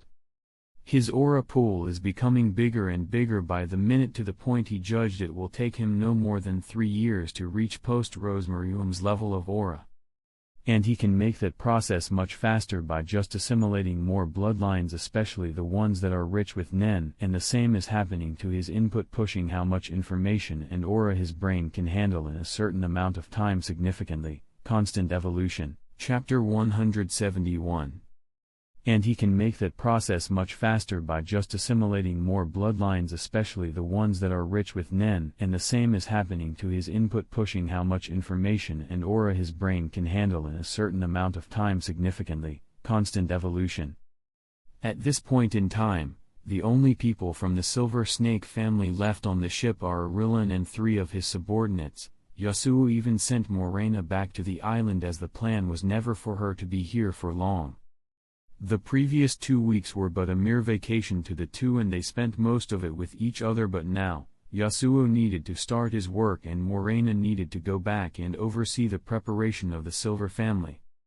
So she used the ability she absorbed from Luini, which allows her to teleport to any place she's been in before under the condition that she's in a locked room, and few other restrictions. Yasuo slowly opened his eyes after dozing off for a bit under the warm sun as he rested atop the ship, and it was at that same moment that a portal appeared not far from him. Illumi, followed by the completely unconscious Hisaka, walked out from it. "You're enjoying yourself, I see," remarked Illumi, seeing Yasuo's state of relaxation with no care in the world. "Well, why not?" Yasuo just shrugged his shoulder while standing up. "Anyway, as I texted you, I already got what I wanted from him, so just keep him." Illumi raised his brows again but didn't question the man. In fact, he's quite happy he can keep Hisaka, as he will help a lot in the path he chose, though it will never really be Hisaka, just a living body under his complete control. "Okay, also, can you heal him? He still needs some work." While asking that, Illumi walked behind Hisaka and put his hands on the latter's head as to make sure the black needles stay put where he put them. Yasuo didn't mind doing so, so he just activated his negative rose, and without even moving, purple lines appeared all over Hisaka before disappearing after restoring his body to its peak state. "Did you need something?" questioned Illumi after that because Yasuo created a portal for him to pass through and it leads to him even though he doesn't want Hisoka anymore, so he must have wanted something from him and he was right. Yeah, I want you to hypnotize someone and make him kill a particular person. I believe you already have general information about the passengers in the first tier. Send a needle through this portal, and make him kill Camilla Hoei Guoru, the second prince. That person is the first prince, by the way, and he should be easy to manipulate. While explaining, Yasuo created a small portal just enough for Illumi's needles to go through. Illumi didn't question why someone like Yasuo would need to do such a thing, as he can simply kill any one of them easily. Instead, he brought a small yellow needle up and started focusing his aura into it before throwing it into the portal. Yasuo closed the portal before saying, "Thanks, and also, take this and drink it later when you're alone. Don't waste even a drop of it, okay?" Instructed Yasuo while handing him a test tube with a concentrated milky liquid within, a liquid he also gave to Morena, though at a much larger quantity. The leftover of the liquid he extracted from nitro rice, and he already gave some to the rest of his family, just the older ones that actually needed, as well as Zig, who needed the most. Illumi nodded before going through the portal that just appeared leading to where he was before, so he can continue his study over his chosen path, the path of the dead. Yasuo changed his field of vision to another location where his sole existence gave birth to chaos again. The whole fifth tier was completely massacred just because of him, just so Krilo can prepare several backup plans for him, and he needed numerous bodies to do so.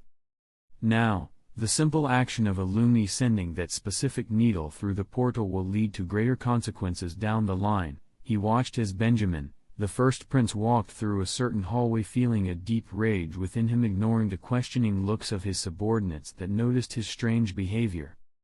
The small yellow needle that was inserted in his head was hidden beneath the high forest that his long spiky orange hair. The thoughts of Camilla simply couldn't leave his mind. She not only tried to kill him, she actually has the audacity to challenge him in court even after all of that. A rage came out of nowhere and seemed to want to consume him in his entirety. He also wasn't known as a calm person. In fact, he is easily provoked, and it's hard for him to control his anger if not for his loyal guards. However, the slight push Illumi's needle did on him was enough for him to slightly lose his sense of reason and do something he wanted to do for a long time. He broke into Camilla's quarters, finding her there, and he didn't even give her a chance to react nor a chance for his subordinates to stop him. He broke her neck. Even though she's also a Nen user, he was still easily able to do so due to a few reasons. She didn't expect him to do such a thing at all, but most importantly, she just rarely puts her guard up because of her strange ability. The moment she died is the moment something strange happened, as a huge cat-like Nen beast appeared behind the unresponsive Benjamin and squished him into its paw and started extracting his life energy before pouring it again into Camilla's mouth. An interesting ability with its activation condition as her death, but as that life essence was fully poured in her mouth, her twisted neck started going back to its previous normal shape, and only a second passed before she opened her eyes with arrogance apparent in them. "I always thought you're the stupidest of the bunch, and it appears I'm right." His subordinates were left agape watching all of this happen without being able to do a thing. This was just too confusing to them. And where are his body and guardian beast? Because after the huge cat disappeared, nothing was left in its place. Not even a drop of blood from Benjamin was left, or his clothes. Yasuo still didn't understand how the cat ability works, so he of course took some precautions because it kills the one responsible for its host's death and absorbs their life force to resurrect Camilla, and he didn't know if it will target Illumi or Benjamin or both, so he looked into the future a few times until he made sure it's alright. He also made sure to observe how Camilla's Nen behaves when the car manifests, as well as teleporting a few drops of her blood to him, and also do the same to Benjamin before his body disappears completely. He also found out something interesting and logical. Benjamin's guardian beast tried to protect him against that Nen beast, but it failed to do anything against the cat simply because the condition for it to work was already met, and that the guardian beast just isn't strong enough to change that.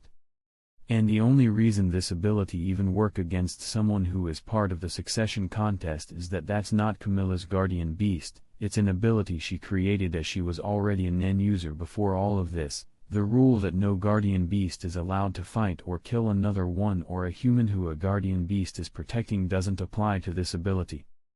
Yasuo then retracted his vision from there and allowed things to take their natural course. Of course, he will continuously manipulate things until only one prince is left alive. In the meantime, however, he will continue to collect different bloodlines and also drink the blood of the creatures he brought from the Dark Continent as well as study them thoroughly. There are many things he has studied yet that still lie unveiled in his lab, from some fascinating plants' life forms, and creatures and the numerous large trees he brought as well as the soil nitro rice has grown on. So many things to research, and since he can teleport back to his lab in minutes, he of course will take advantage of that and research them thoroughly. There are also so many interesting targets in the ship he needs to study. He doesn't really need to kill them to take their blood, but when he feels like it, he will do so. So many targets with so many interesting abilities aren't something he will miss. Natsubai found the next sequence of events quite strange as everything happened so quickly. However, he knows he can't really predict his children's guardian beast's full capabilities or how the succession contest will go, but he didn't expect everything to happen so fast. Chapter 172. A simple room styled in a fashion similar to the Kaken Empires. Two men were seated on the comfortable wing chairs, each with a different mood apparent in their eyes. Yasuo was quite casual and calm, taking a sip of coffee from time to time. The other one, however, had a blank look on his face. He appeared to be absent-minded, muttering a few words. So they're all dead.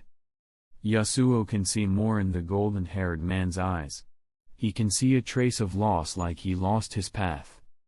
Kurapika was truly lost at this moment, not knowing what he will do when he lose every purpose he set in living.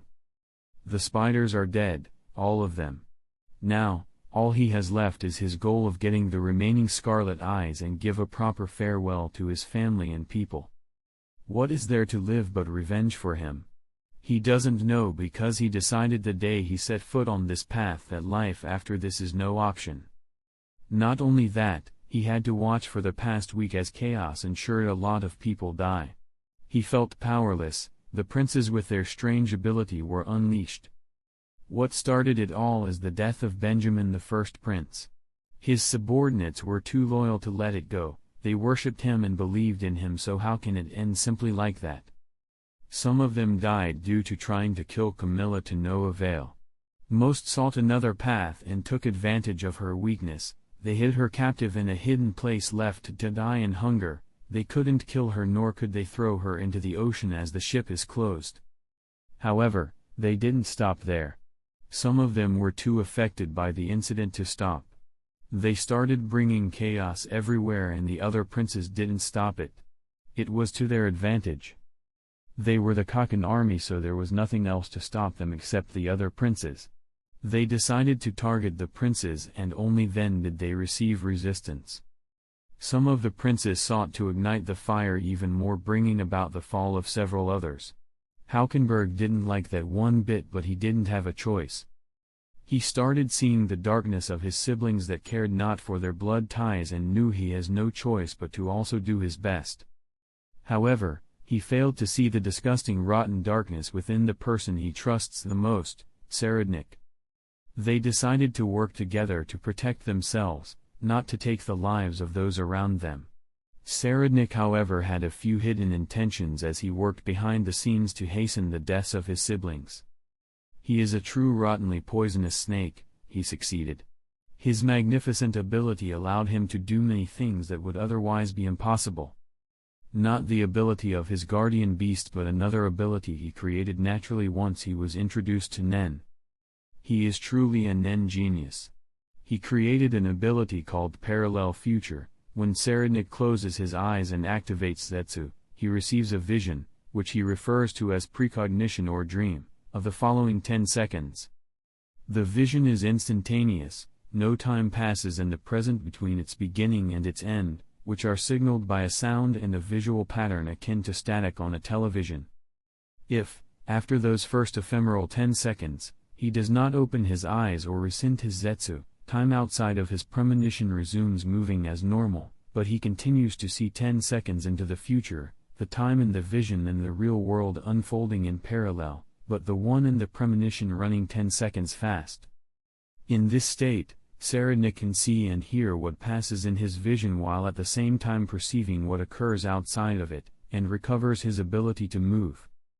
This astounding ability is what allowed him to take out most of the princes with minimal use of his guardian beast.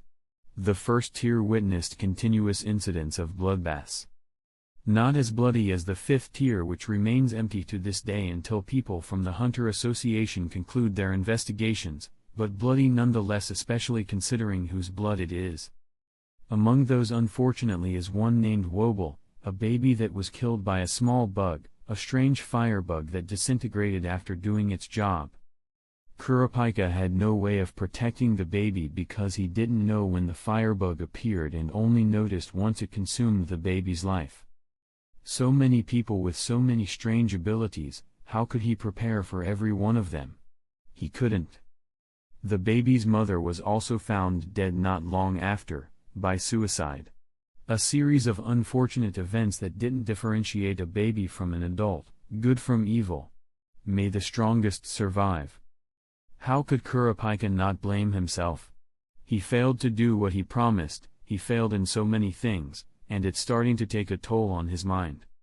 He really just wanted to get the remaining scarlet eyes and take a rest. He is too tired, he might need a long vacation from which none come back. This is not the only thing you want to talk about, right? Questioned Yasuo, undisturbed by Kurapika's lifeless eyes. You know where the scarlet eyes are? Right? I'm sure you have ways to find out, so if you know, can you tell me? Or if you don't, can you find out? Just help me, I don't have much of my lifespan left, so you'll likely get what you want soon. His tone was calm, emotionless even. He ignored whether Yasuo can understand what he insinuates and just wait for the latter to answer. He also ignored the fact Yasuo can kill him and get whatever he wants, and he didn't consider that he might have already got what he wanted. Yasuo, however, didn't mind answer. In fact, that's exactly what he wanted to do. I do know where they are, but the one who currently owns them is right next to them, appreciating their beauty, so you might have to fight him unless. Also, there is something inside that might make you want to kill him dearly, so think about it, or I can just stake them and bring them to you later. Yasuo whispered something that gave birth to countless possibilities within Kurapika's mind. He wanted to know what it is that'll make him do that. If it's really what he thinks it is, then he has to take the obvious bait, and he can't allow Yasuo to take them because he doesn't trust them staying in his hands one bit. Kurapika walked into the dark portal that just appeared while ignoring so many warnings within his mind. He just felt too tired to prolong his stay any longer. What greeted him is a strange sight. A man playing with a head in his hands. He knows both of them, the man and the head, that have an expression of bafflement on his face. They never met, but he knows general information about them. Serednik with Haukenberg's clean head in his hands. He seems to be preparing a test tube to put the head in, and he seems to be quite skillful in doing so, like he did the same many times before. The tens of test tubes around testified to that. He didn't seem to have noticed the silent Kurapika to focused on doing his loved work.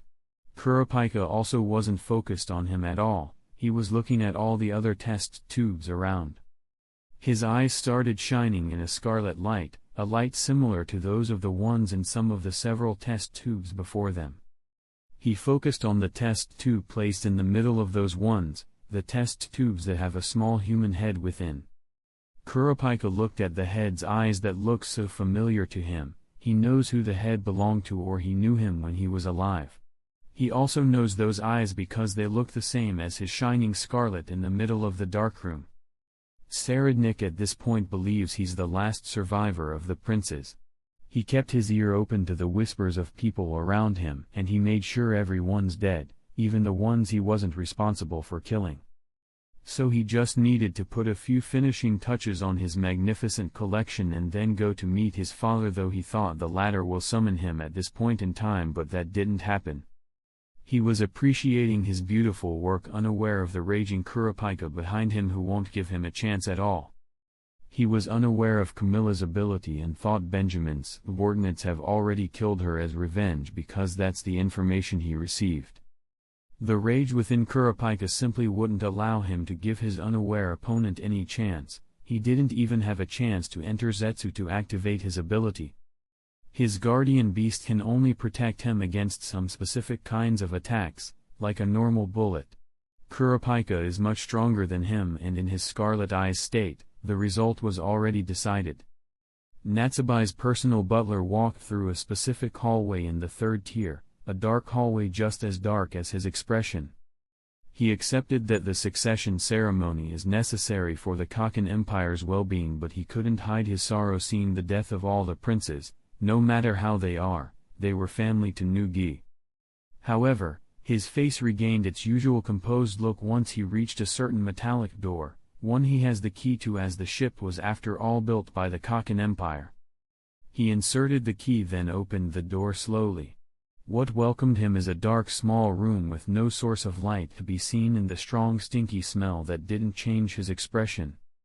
He congratulations Miss Camilla for being the last survivor of the succession contest. I'm what? Chapter 173.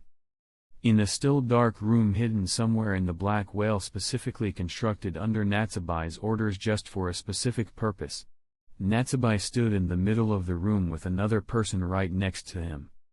Camilla, who took a long shower she dearly needed after being held prisoner in a room for a week and she couldn't do a thing. Her Nen proficiency was too low to break the cuffs, and she wasn't an enhancer in the first place. She's just too weak, her physical strength and her Nen, and she realized that, though a bit too late. In the end, the only reason she's alive and actually won the succession is luck. Her ability of course also contributed a bit. She was still confused about how things turned out this way. Just what happened when I was away, she wondered, frowning, an expression that couldn't leave her face. Spending a week in a darkroom could do that to someone. She cried and pleaded in desperation to the darkness before her. She slept in a puddle of her own piss and crap. She didn't expect Benjamin would try to kill her, but even when he did and died as a result, in her view, it was self-defense. However, she also didn't expect that his loyal subordinates would ignore that and do such a thing to her. The world is truly unjust, she thought, standing behind Natsubai and looking around. She looked at the coffins surrounding them, forming a circle around them, 14 coffins to be exact.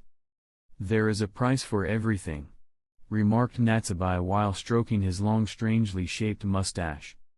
He continued, and there is a price for the state of our homeland today.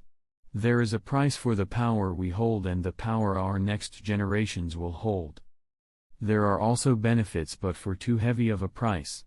In every coffin here lies what remains from your brother and sister. There lie their souls and guardian beasts that can function no more. That is the price we have to pay for our power and for your power to be permanent.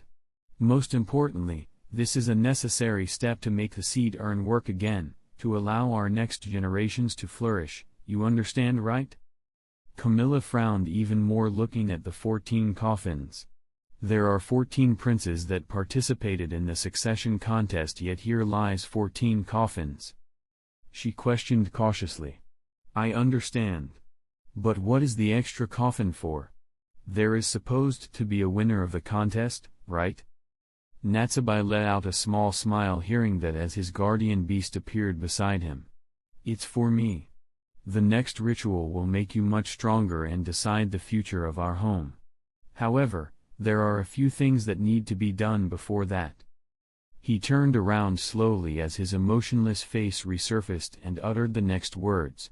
I want you to swear here and now that for as long as you live, you'll continue to hold the Kaken's legacy in your hand and only seek to do what benefits it. You'll protect our home to the best of your abilities and you'll never do anything that can endanger it.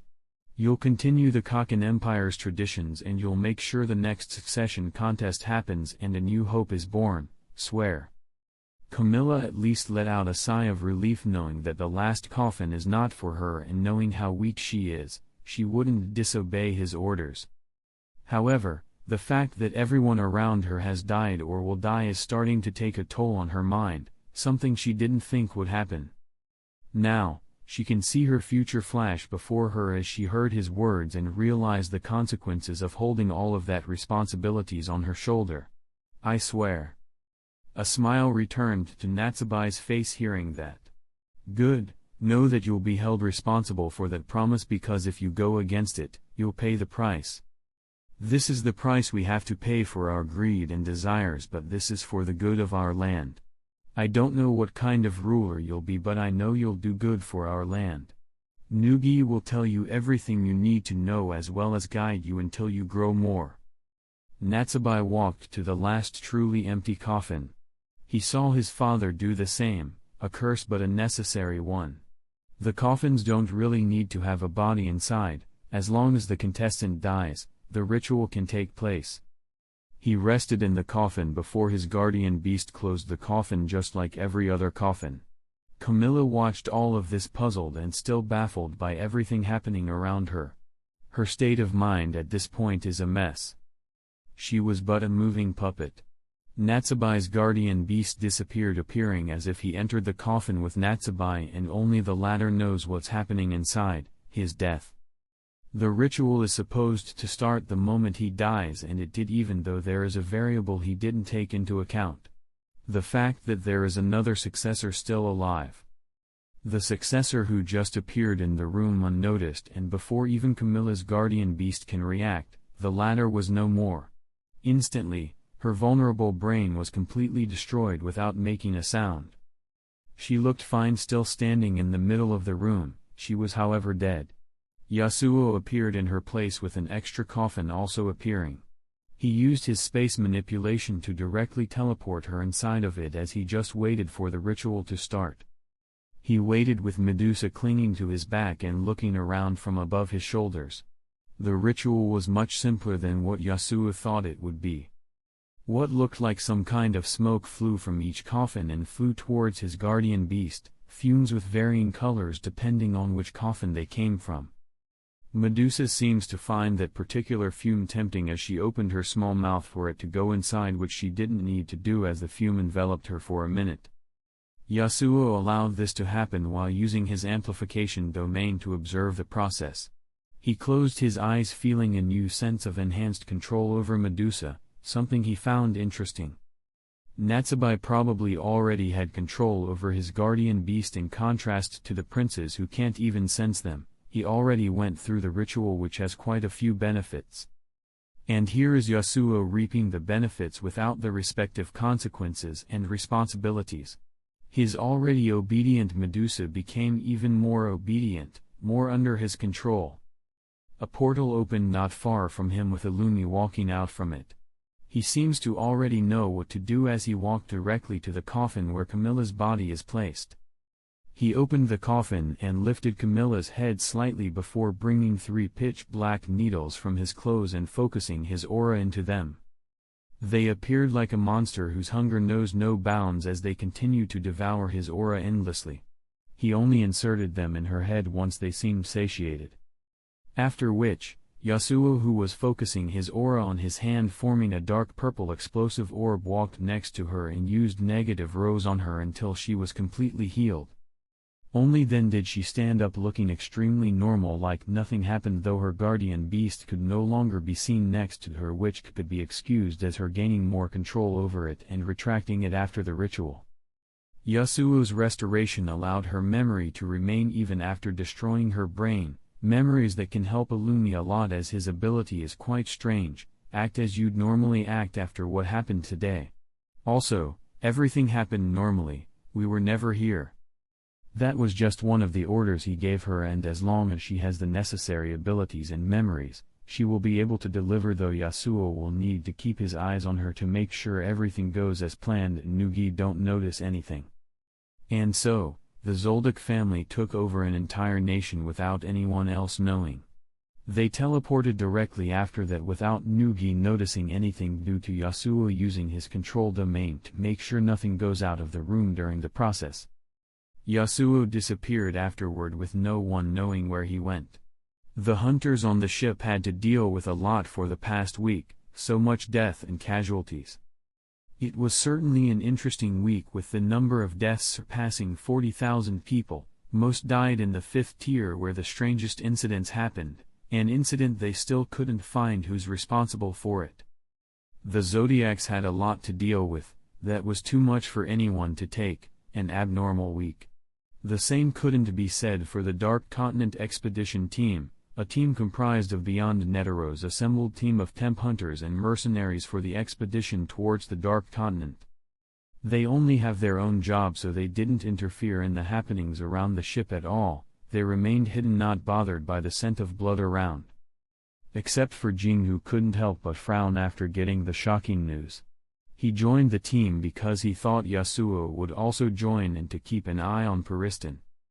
So imagine his surprise when he found out Yasuo didn't join the team. He was only able to let out a sigh of relief after knowing that he will join them later, and he also wanted to explore the Dark Continent with a capable team. He dreams of exploration and of having a goal he can go after all the time, and well, he's always after something. The Dark Continent was a dream of his for a long time. This is his primary goal, and exploring Yasuo's goals is a side quest. Yasuo wouldn't appear anywhere near the ship until it reached its first destination, the New Continent, an island located in the untamed waters of Lake Mobius, and thus outside of the territory colonized by mankind. Chapter 174. Yasuo wouldn't appear anywhere near the ship until it reached its first destination, the New Continent, an island located in the untamed waters of Lake Mobius, and thus outside of the territory colonized by mankind. It lies before the border waters and the area controlled by the gatekeeper. It is technically not part of the Dark Continent. Compared to the latter, it is believed to be a much safer zone, which is why the V6 passed it off as the actual Dark Continent for the public at large. Once the Black Whale lands in the New Continent, the team of explorers will be led to a relay base and then to the gatekeeper by Morel McKernessy. The rest will explore the New Continent thinking it's actually the Dark Continent. The V5 knew they can't stop the Kakan Empire's expedition, so instead, they decided to steer them elsewhere while a few people will still go to the Dark Continent. Yasuo, who is floating a few miles above the Black Whale, looked at the New Continent that went on as far as the eyes can see. He brought his ringing phone up and accepted the call. The Black Whale itself is a massive cell tower that will act as a temporary center of communication until they build more towers within the continent. This is how everyone within and around will communicate. The caller was someone that left the ship discreetly not long ago. Paristan Hill, where are you? You are going with us, right? Of course, I will be there in a minute or so, and yes, I know where you are. Casually answered Yasuo before hanging up. He then teleported to a specific small boat. The Black Whale is way too big to stop anywhere near land, so it stopped a few miles from the shore. There are hundreds of small boats within the ship already prepared for this. They started using them to transport every passenger to the shore, though the expedition team constructed by Beyond seemed to have other ways. Only a few people were on that specific boat, not Beyond's team but another small team. Give me the mark, ordered Yasuo. Erlen nodded and walked next to Yasuo, already knowing what he means. He lifted his hand while focusing his aura on it for a minute before asking, "Do you, Yasuo Zoldyck, accept the mark?" "I accept," responded Yasuo, and the moment he did, a yellow circle appeared on his left palm. Then he disappeared directly after heading towards Beyond's team. The mark is a part of Arillan's ability, something the latter developed across the years, and the reason it's extremely hard for most people to have any chance against him under certain circumstances. Arillan always has certain loyal subordinates around him, and it's for a reason. His ability only shines under such a situation, and each of the ones with him has the same mark. Yasuo's purpose for the ability is quite simple: communication. The ability allows everyone that has the mark to communicate with each other, though Yasuo never used it before because it's not under his control and he knew he couldn't mimic it previously. Now, however, many things changed. He took a few drops of Arillan's blood, and with the mark in his palm, it's only a matter of time before he can do the same, though not mimicking the whole ability. He can mimic the mark communication part, which is what he wants, but he can't mimic the other part for now, and he isn't interested in that part. Beyond's expedition team was still on the new continent, specifically on the shore far from the Black Whale. They are waiting not just for Yasuo but also for Beyond, who is currently under surveillance by the Hunters Association. They did plant a mole within the association to release Beyond from his cell, however, that mole was discovered. That however didn't matter. Something only a few in the team know is that was just a distraction, a mirage for the real thing. The one who will help Beyond escape is none other than himself. Beyond opened his eyes with a wide smile surfacing on his face. It's time.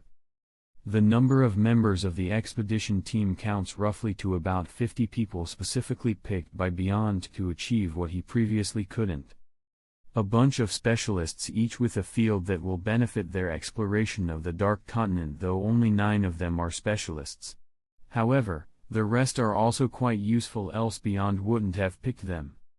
Well, not everyone is that useful, as some of them are subordinates under some of the team members, mercenaries led by Maher, one of the main members of the team, and the one who will be giving orders on the battlefield.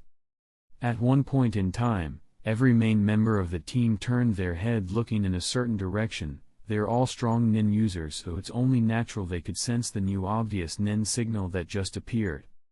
A portal Yasuo just appeared from, and they didn't seem surprised by his appearance as they already know of his participation, Pariston told them.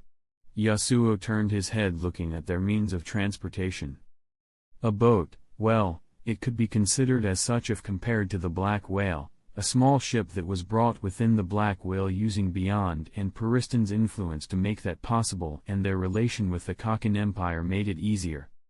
Each member of the team remained just casually seated on rocks all around, just waiting, while Yasuo remained standing until Pariston walked up to him. Beyond should be here at any moment now, so you won't have to wait for too long. Yasuo nodded and just waited along with Pariston, with the latter being the first one to break the silence. How about we play a game? If not, then I'll just play it myself like I planned to anyway. Yasuo asked in return, what kind of game? They are quite a distance from the rest of the team, however, Pariston still asked with a brilliant smile on his face. Do you know if anyone can hear us? Some could, even with that distance. They heard everything clearly, or read how their lips moved, or so they thought. They could read their lips because it needs to move in a certain way to utter a word. However, the words they perceive are actually quite different than what Yasuo and Pariston are saying, and what can people expect from people as strange as them? Some could hear that faint voice until Yasuo didn't allow them to hear anything anymore. Say your piece. That made Pariston's smile even brighter. I think it will be a very enjoyable game. You can be the black piece or the white piece, it's all up to you. The white piece will be responsible for protecting the team, while the black piece will be responsible for making sure everyone within the team dies, and it doesn't matter the method, all that matters is the results. The winner takes all. Also, if the black piece doesn't show any results for a certain time span, the roles will be reversed. A small smile surfaced on Yasuo's face as he noted. That doesn't sound fair at all. In a place such as the Dark Continent, the black piece will have an absolute advantage. Pariston instantly suggested, already anticipating Yasuo's words. Then you can be the black piece. This time, a smile of amusement surfaced on Yasuo's face. Have you perhaps thought about playing with people of your level? Just what did you expect would happen after saying all of this to me? Have you learned nothing from your previous losses? Pariston really wanted to play one last game with him. He wanted to actually win. He dearly desired to play the game, and he was ready to go as far as threatening Yasuo just a bit to make him take the bait, but the latter didn't give him the chance to talk. Are you thinking of just playing the game yourself without another piece and threatening me by that? Threatening to kill everyone and make the expedition fail? Do you think I will accept such a thing? Yasuo was truly amused as he figured out Peristan's goal of going to the Dark Continent. He seems to really like to watch people in despair or make them be in such a state. He most likely wants to make the people of the expedition team feel that, especially Beyond, who dreams of exploring the continent, and he wants to play with me. It's not like Peristan didn't expect Yasuo will behave this way, he just didn't want to accept this option. He never really hated Yasuo, but he's starting to. Nothing goes his way when facing him, so how could he not? I will be kind and give you a game to play, though I believe you already plan to play it in case I refuse. How about you play the game with him? Yasuo was talking about Jing, who suddenly appeared next to them by Yasuo's portal ability. He was frowning because, in contrast to what Peristan thought, Yasuo allowed Jing to hear the conversation. I don't really care about your games, just don't bring me into it. You can solve the rest by yourselves. After that, he walked through another portal leading him a long distance from them and just waited, leaving Peristan with an emotionless face. Not a good sign. Chapter 175. It wasn't long before Beyond appeared running towards them across the shore, from the Black Whale's direction. He seems to want to keep his ability hidden for a bit more. His running speed was definitely one of the fastest Yasuo has ever seen. Though he appeared to make small leaps as if just strolling around, but with his physical strength and Nen proficiency, those dashes allow him to move at an incredible speed. The cloak that was flying behind him with the wind only calmed down once he stopped in the middle of the team with a large smile on his face. It appears that almost everyone is here, he remarked, looking around. He already knows the members that aren't here. The people from the Kaken Empire. He made a deal with the Empire as they funded the whole operation, and Beyond was requested to take the Kaken's specialized team with him, basically whoever wants to go by that point. However, Beyond was able to get a few pieces of information while in his cell. The Kaken Empire has a new king or queen, the previous king is dead, and the new ruler doesn't seem to be interested in the Dark Continent as much. She allowed a few people to go to the Dark Continent with the Hunter Association's team, but otherwise, she decided to go back to the Empire and get used to ruling instead of risking her life. Understandable. That didn't matter much to Beyond as he focused on the extremely talented people standing before him. A perfect team to conquer what he previously couldn't. Beyond started stroking his beard as he said, "Let's get on the ship first and be on our way." He turned his gleaming eyes looking at few new people in the team. "We'll also need to familiarize each other with our abilities, but let's discuss that inside." That was directed specifically towards two special members of the team, Yasuo and Jing. The moment they mounted the ship, it started sailing in a certain direction, their next destination. Beyond already prepared the plan as well as their exploration direction. All he had to do is to explain everything to the new members as well as talk about everyone's abilities to coordinate their work in the battle. Of course, not everyone will know everyone else's abilities, as some really wouldn't like that, but they have to tell two people specifically, Beyond and Maher. Strangely, Yasuo and Jing both cooperated and explained how their abilities work. Each of them showed how their three abilities work. However, both Beyond and Maher know they likely are hiding other abilities, possibly their main ones as well. The trip only continued for less than a month before they reached their destination. A small island east of the new continent, quite close to it actually. Yasuo went out of the ship once the ship stopped. Only a few people went out of the ship, including Yasuo and Beyond, who are walking together. "This is your first time meeting them, right?" Yasuo nodded. "I've seen drawings of them and the known description, but this is the first time." A wide smile surfaced on Beyond's face as appeared to be reminiscing the past. "I remember my first time seeing them. It has been a long time, yet I remember that day vividly. No matter how much one prepared for their appearance, it will always be a strange sight." "Where do you think are they from?" "The Dark Continent most likely, perhaps they're even our ancestors. Or perhaps they're just cursed humans that have lived in the dark long ago." Yasuo gave a general answer as he needs to take a closer look and study them a bit to really know. That smile receded from Beyond's face as he spoke with a tone of solemnity. I think so as well. I think they're ill-fated. They have no choice but to remain prisoners around this land, not able to leave for eternity. Their fate is to punish as well as serve and live confined. It makes you think what kind of thing was able to curse them.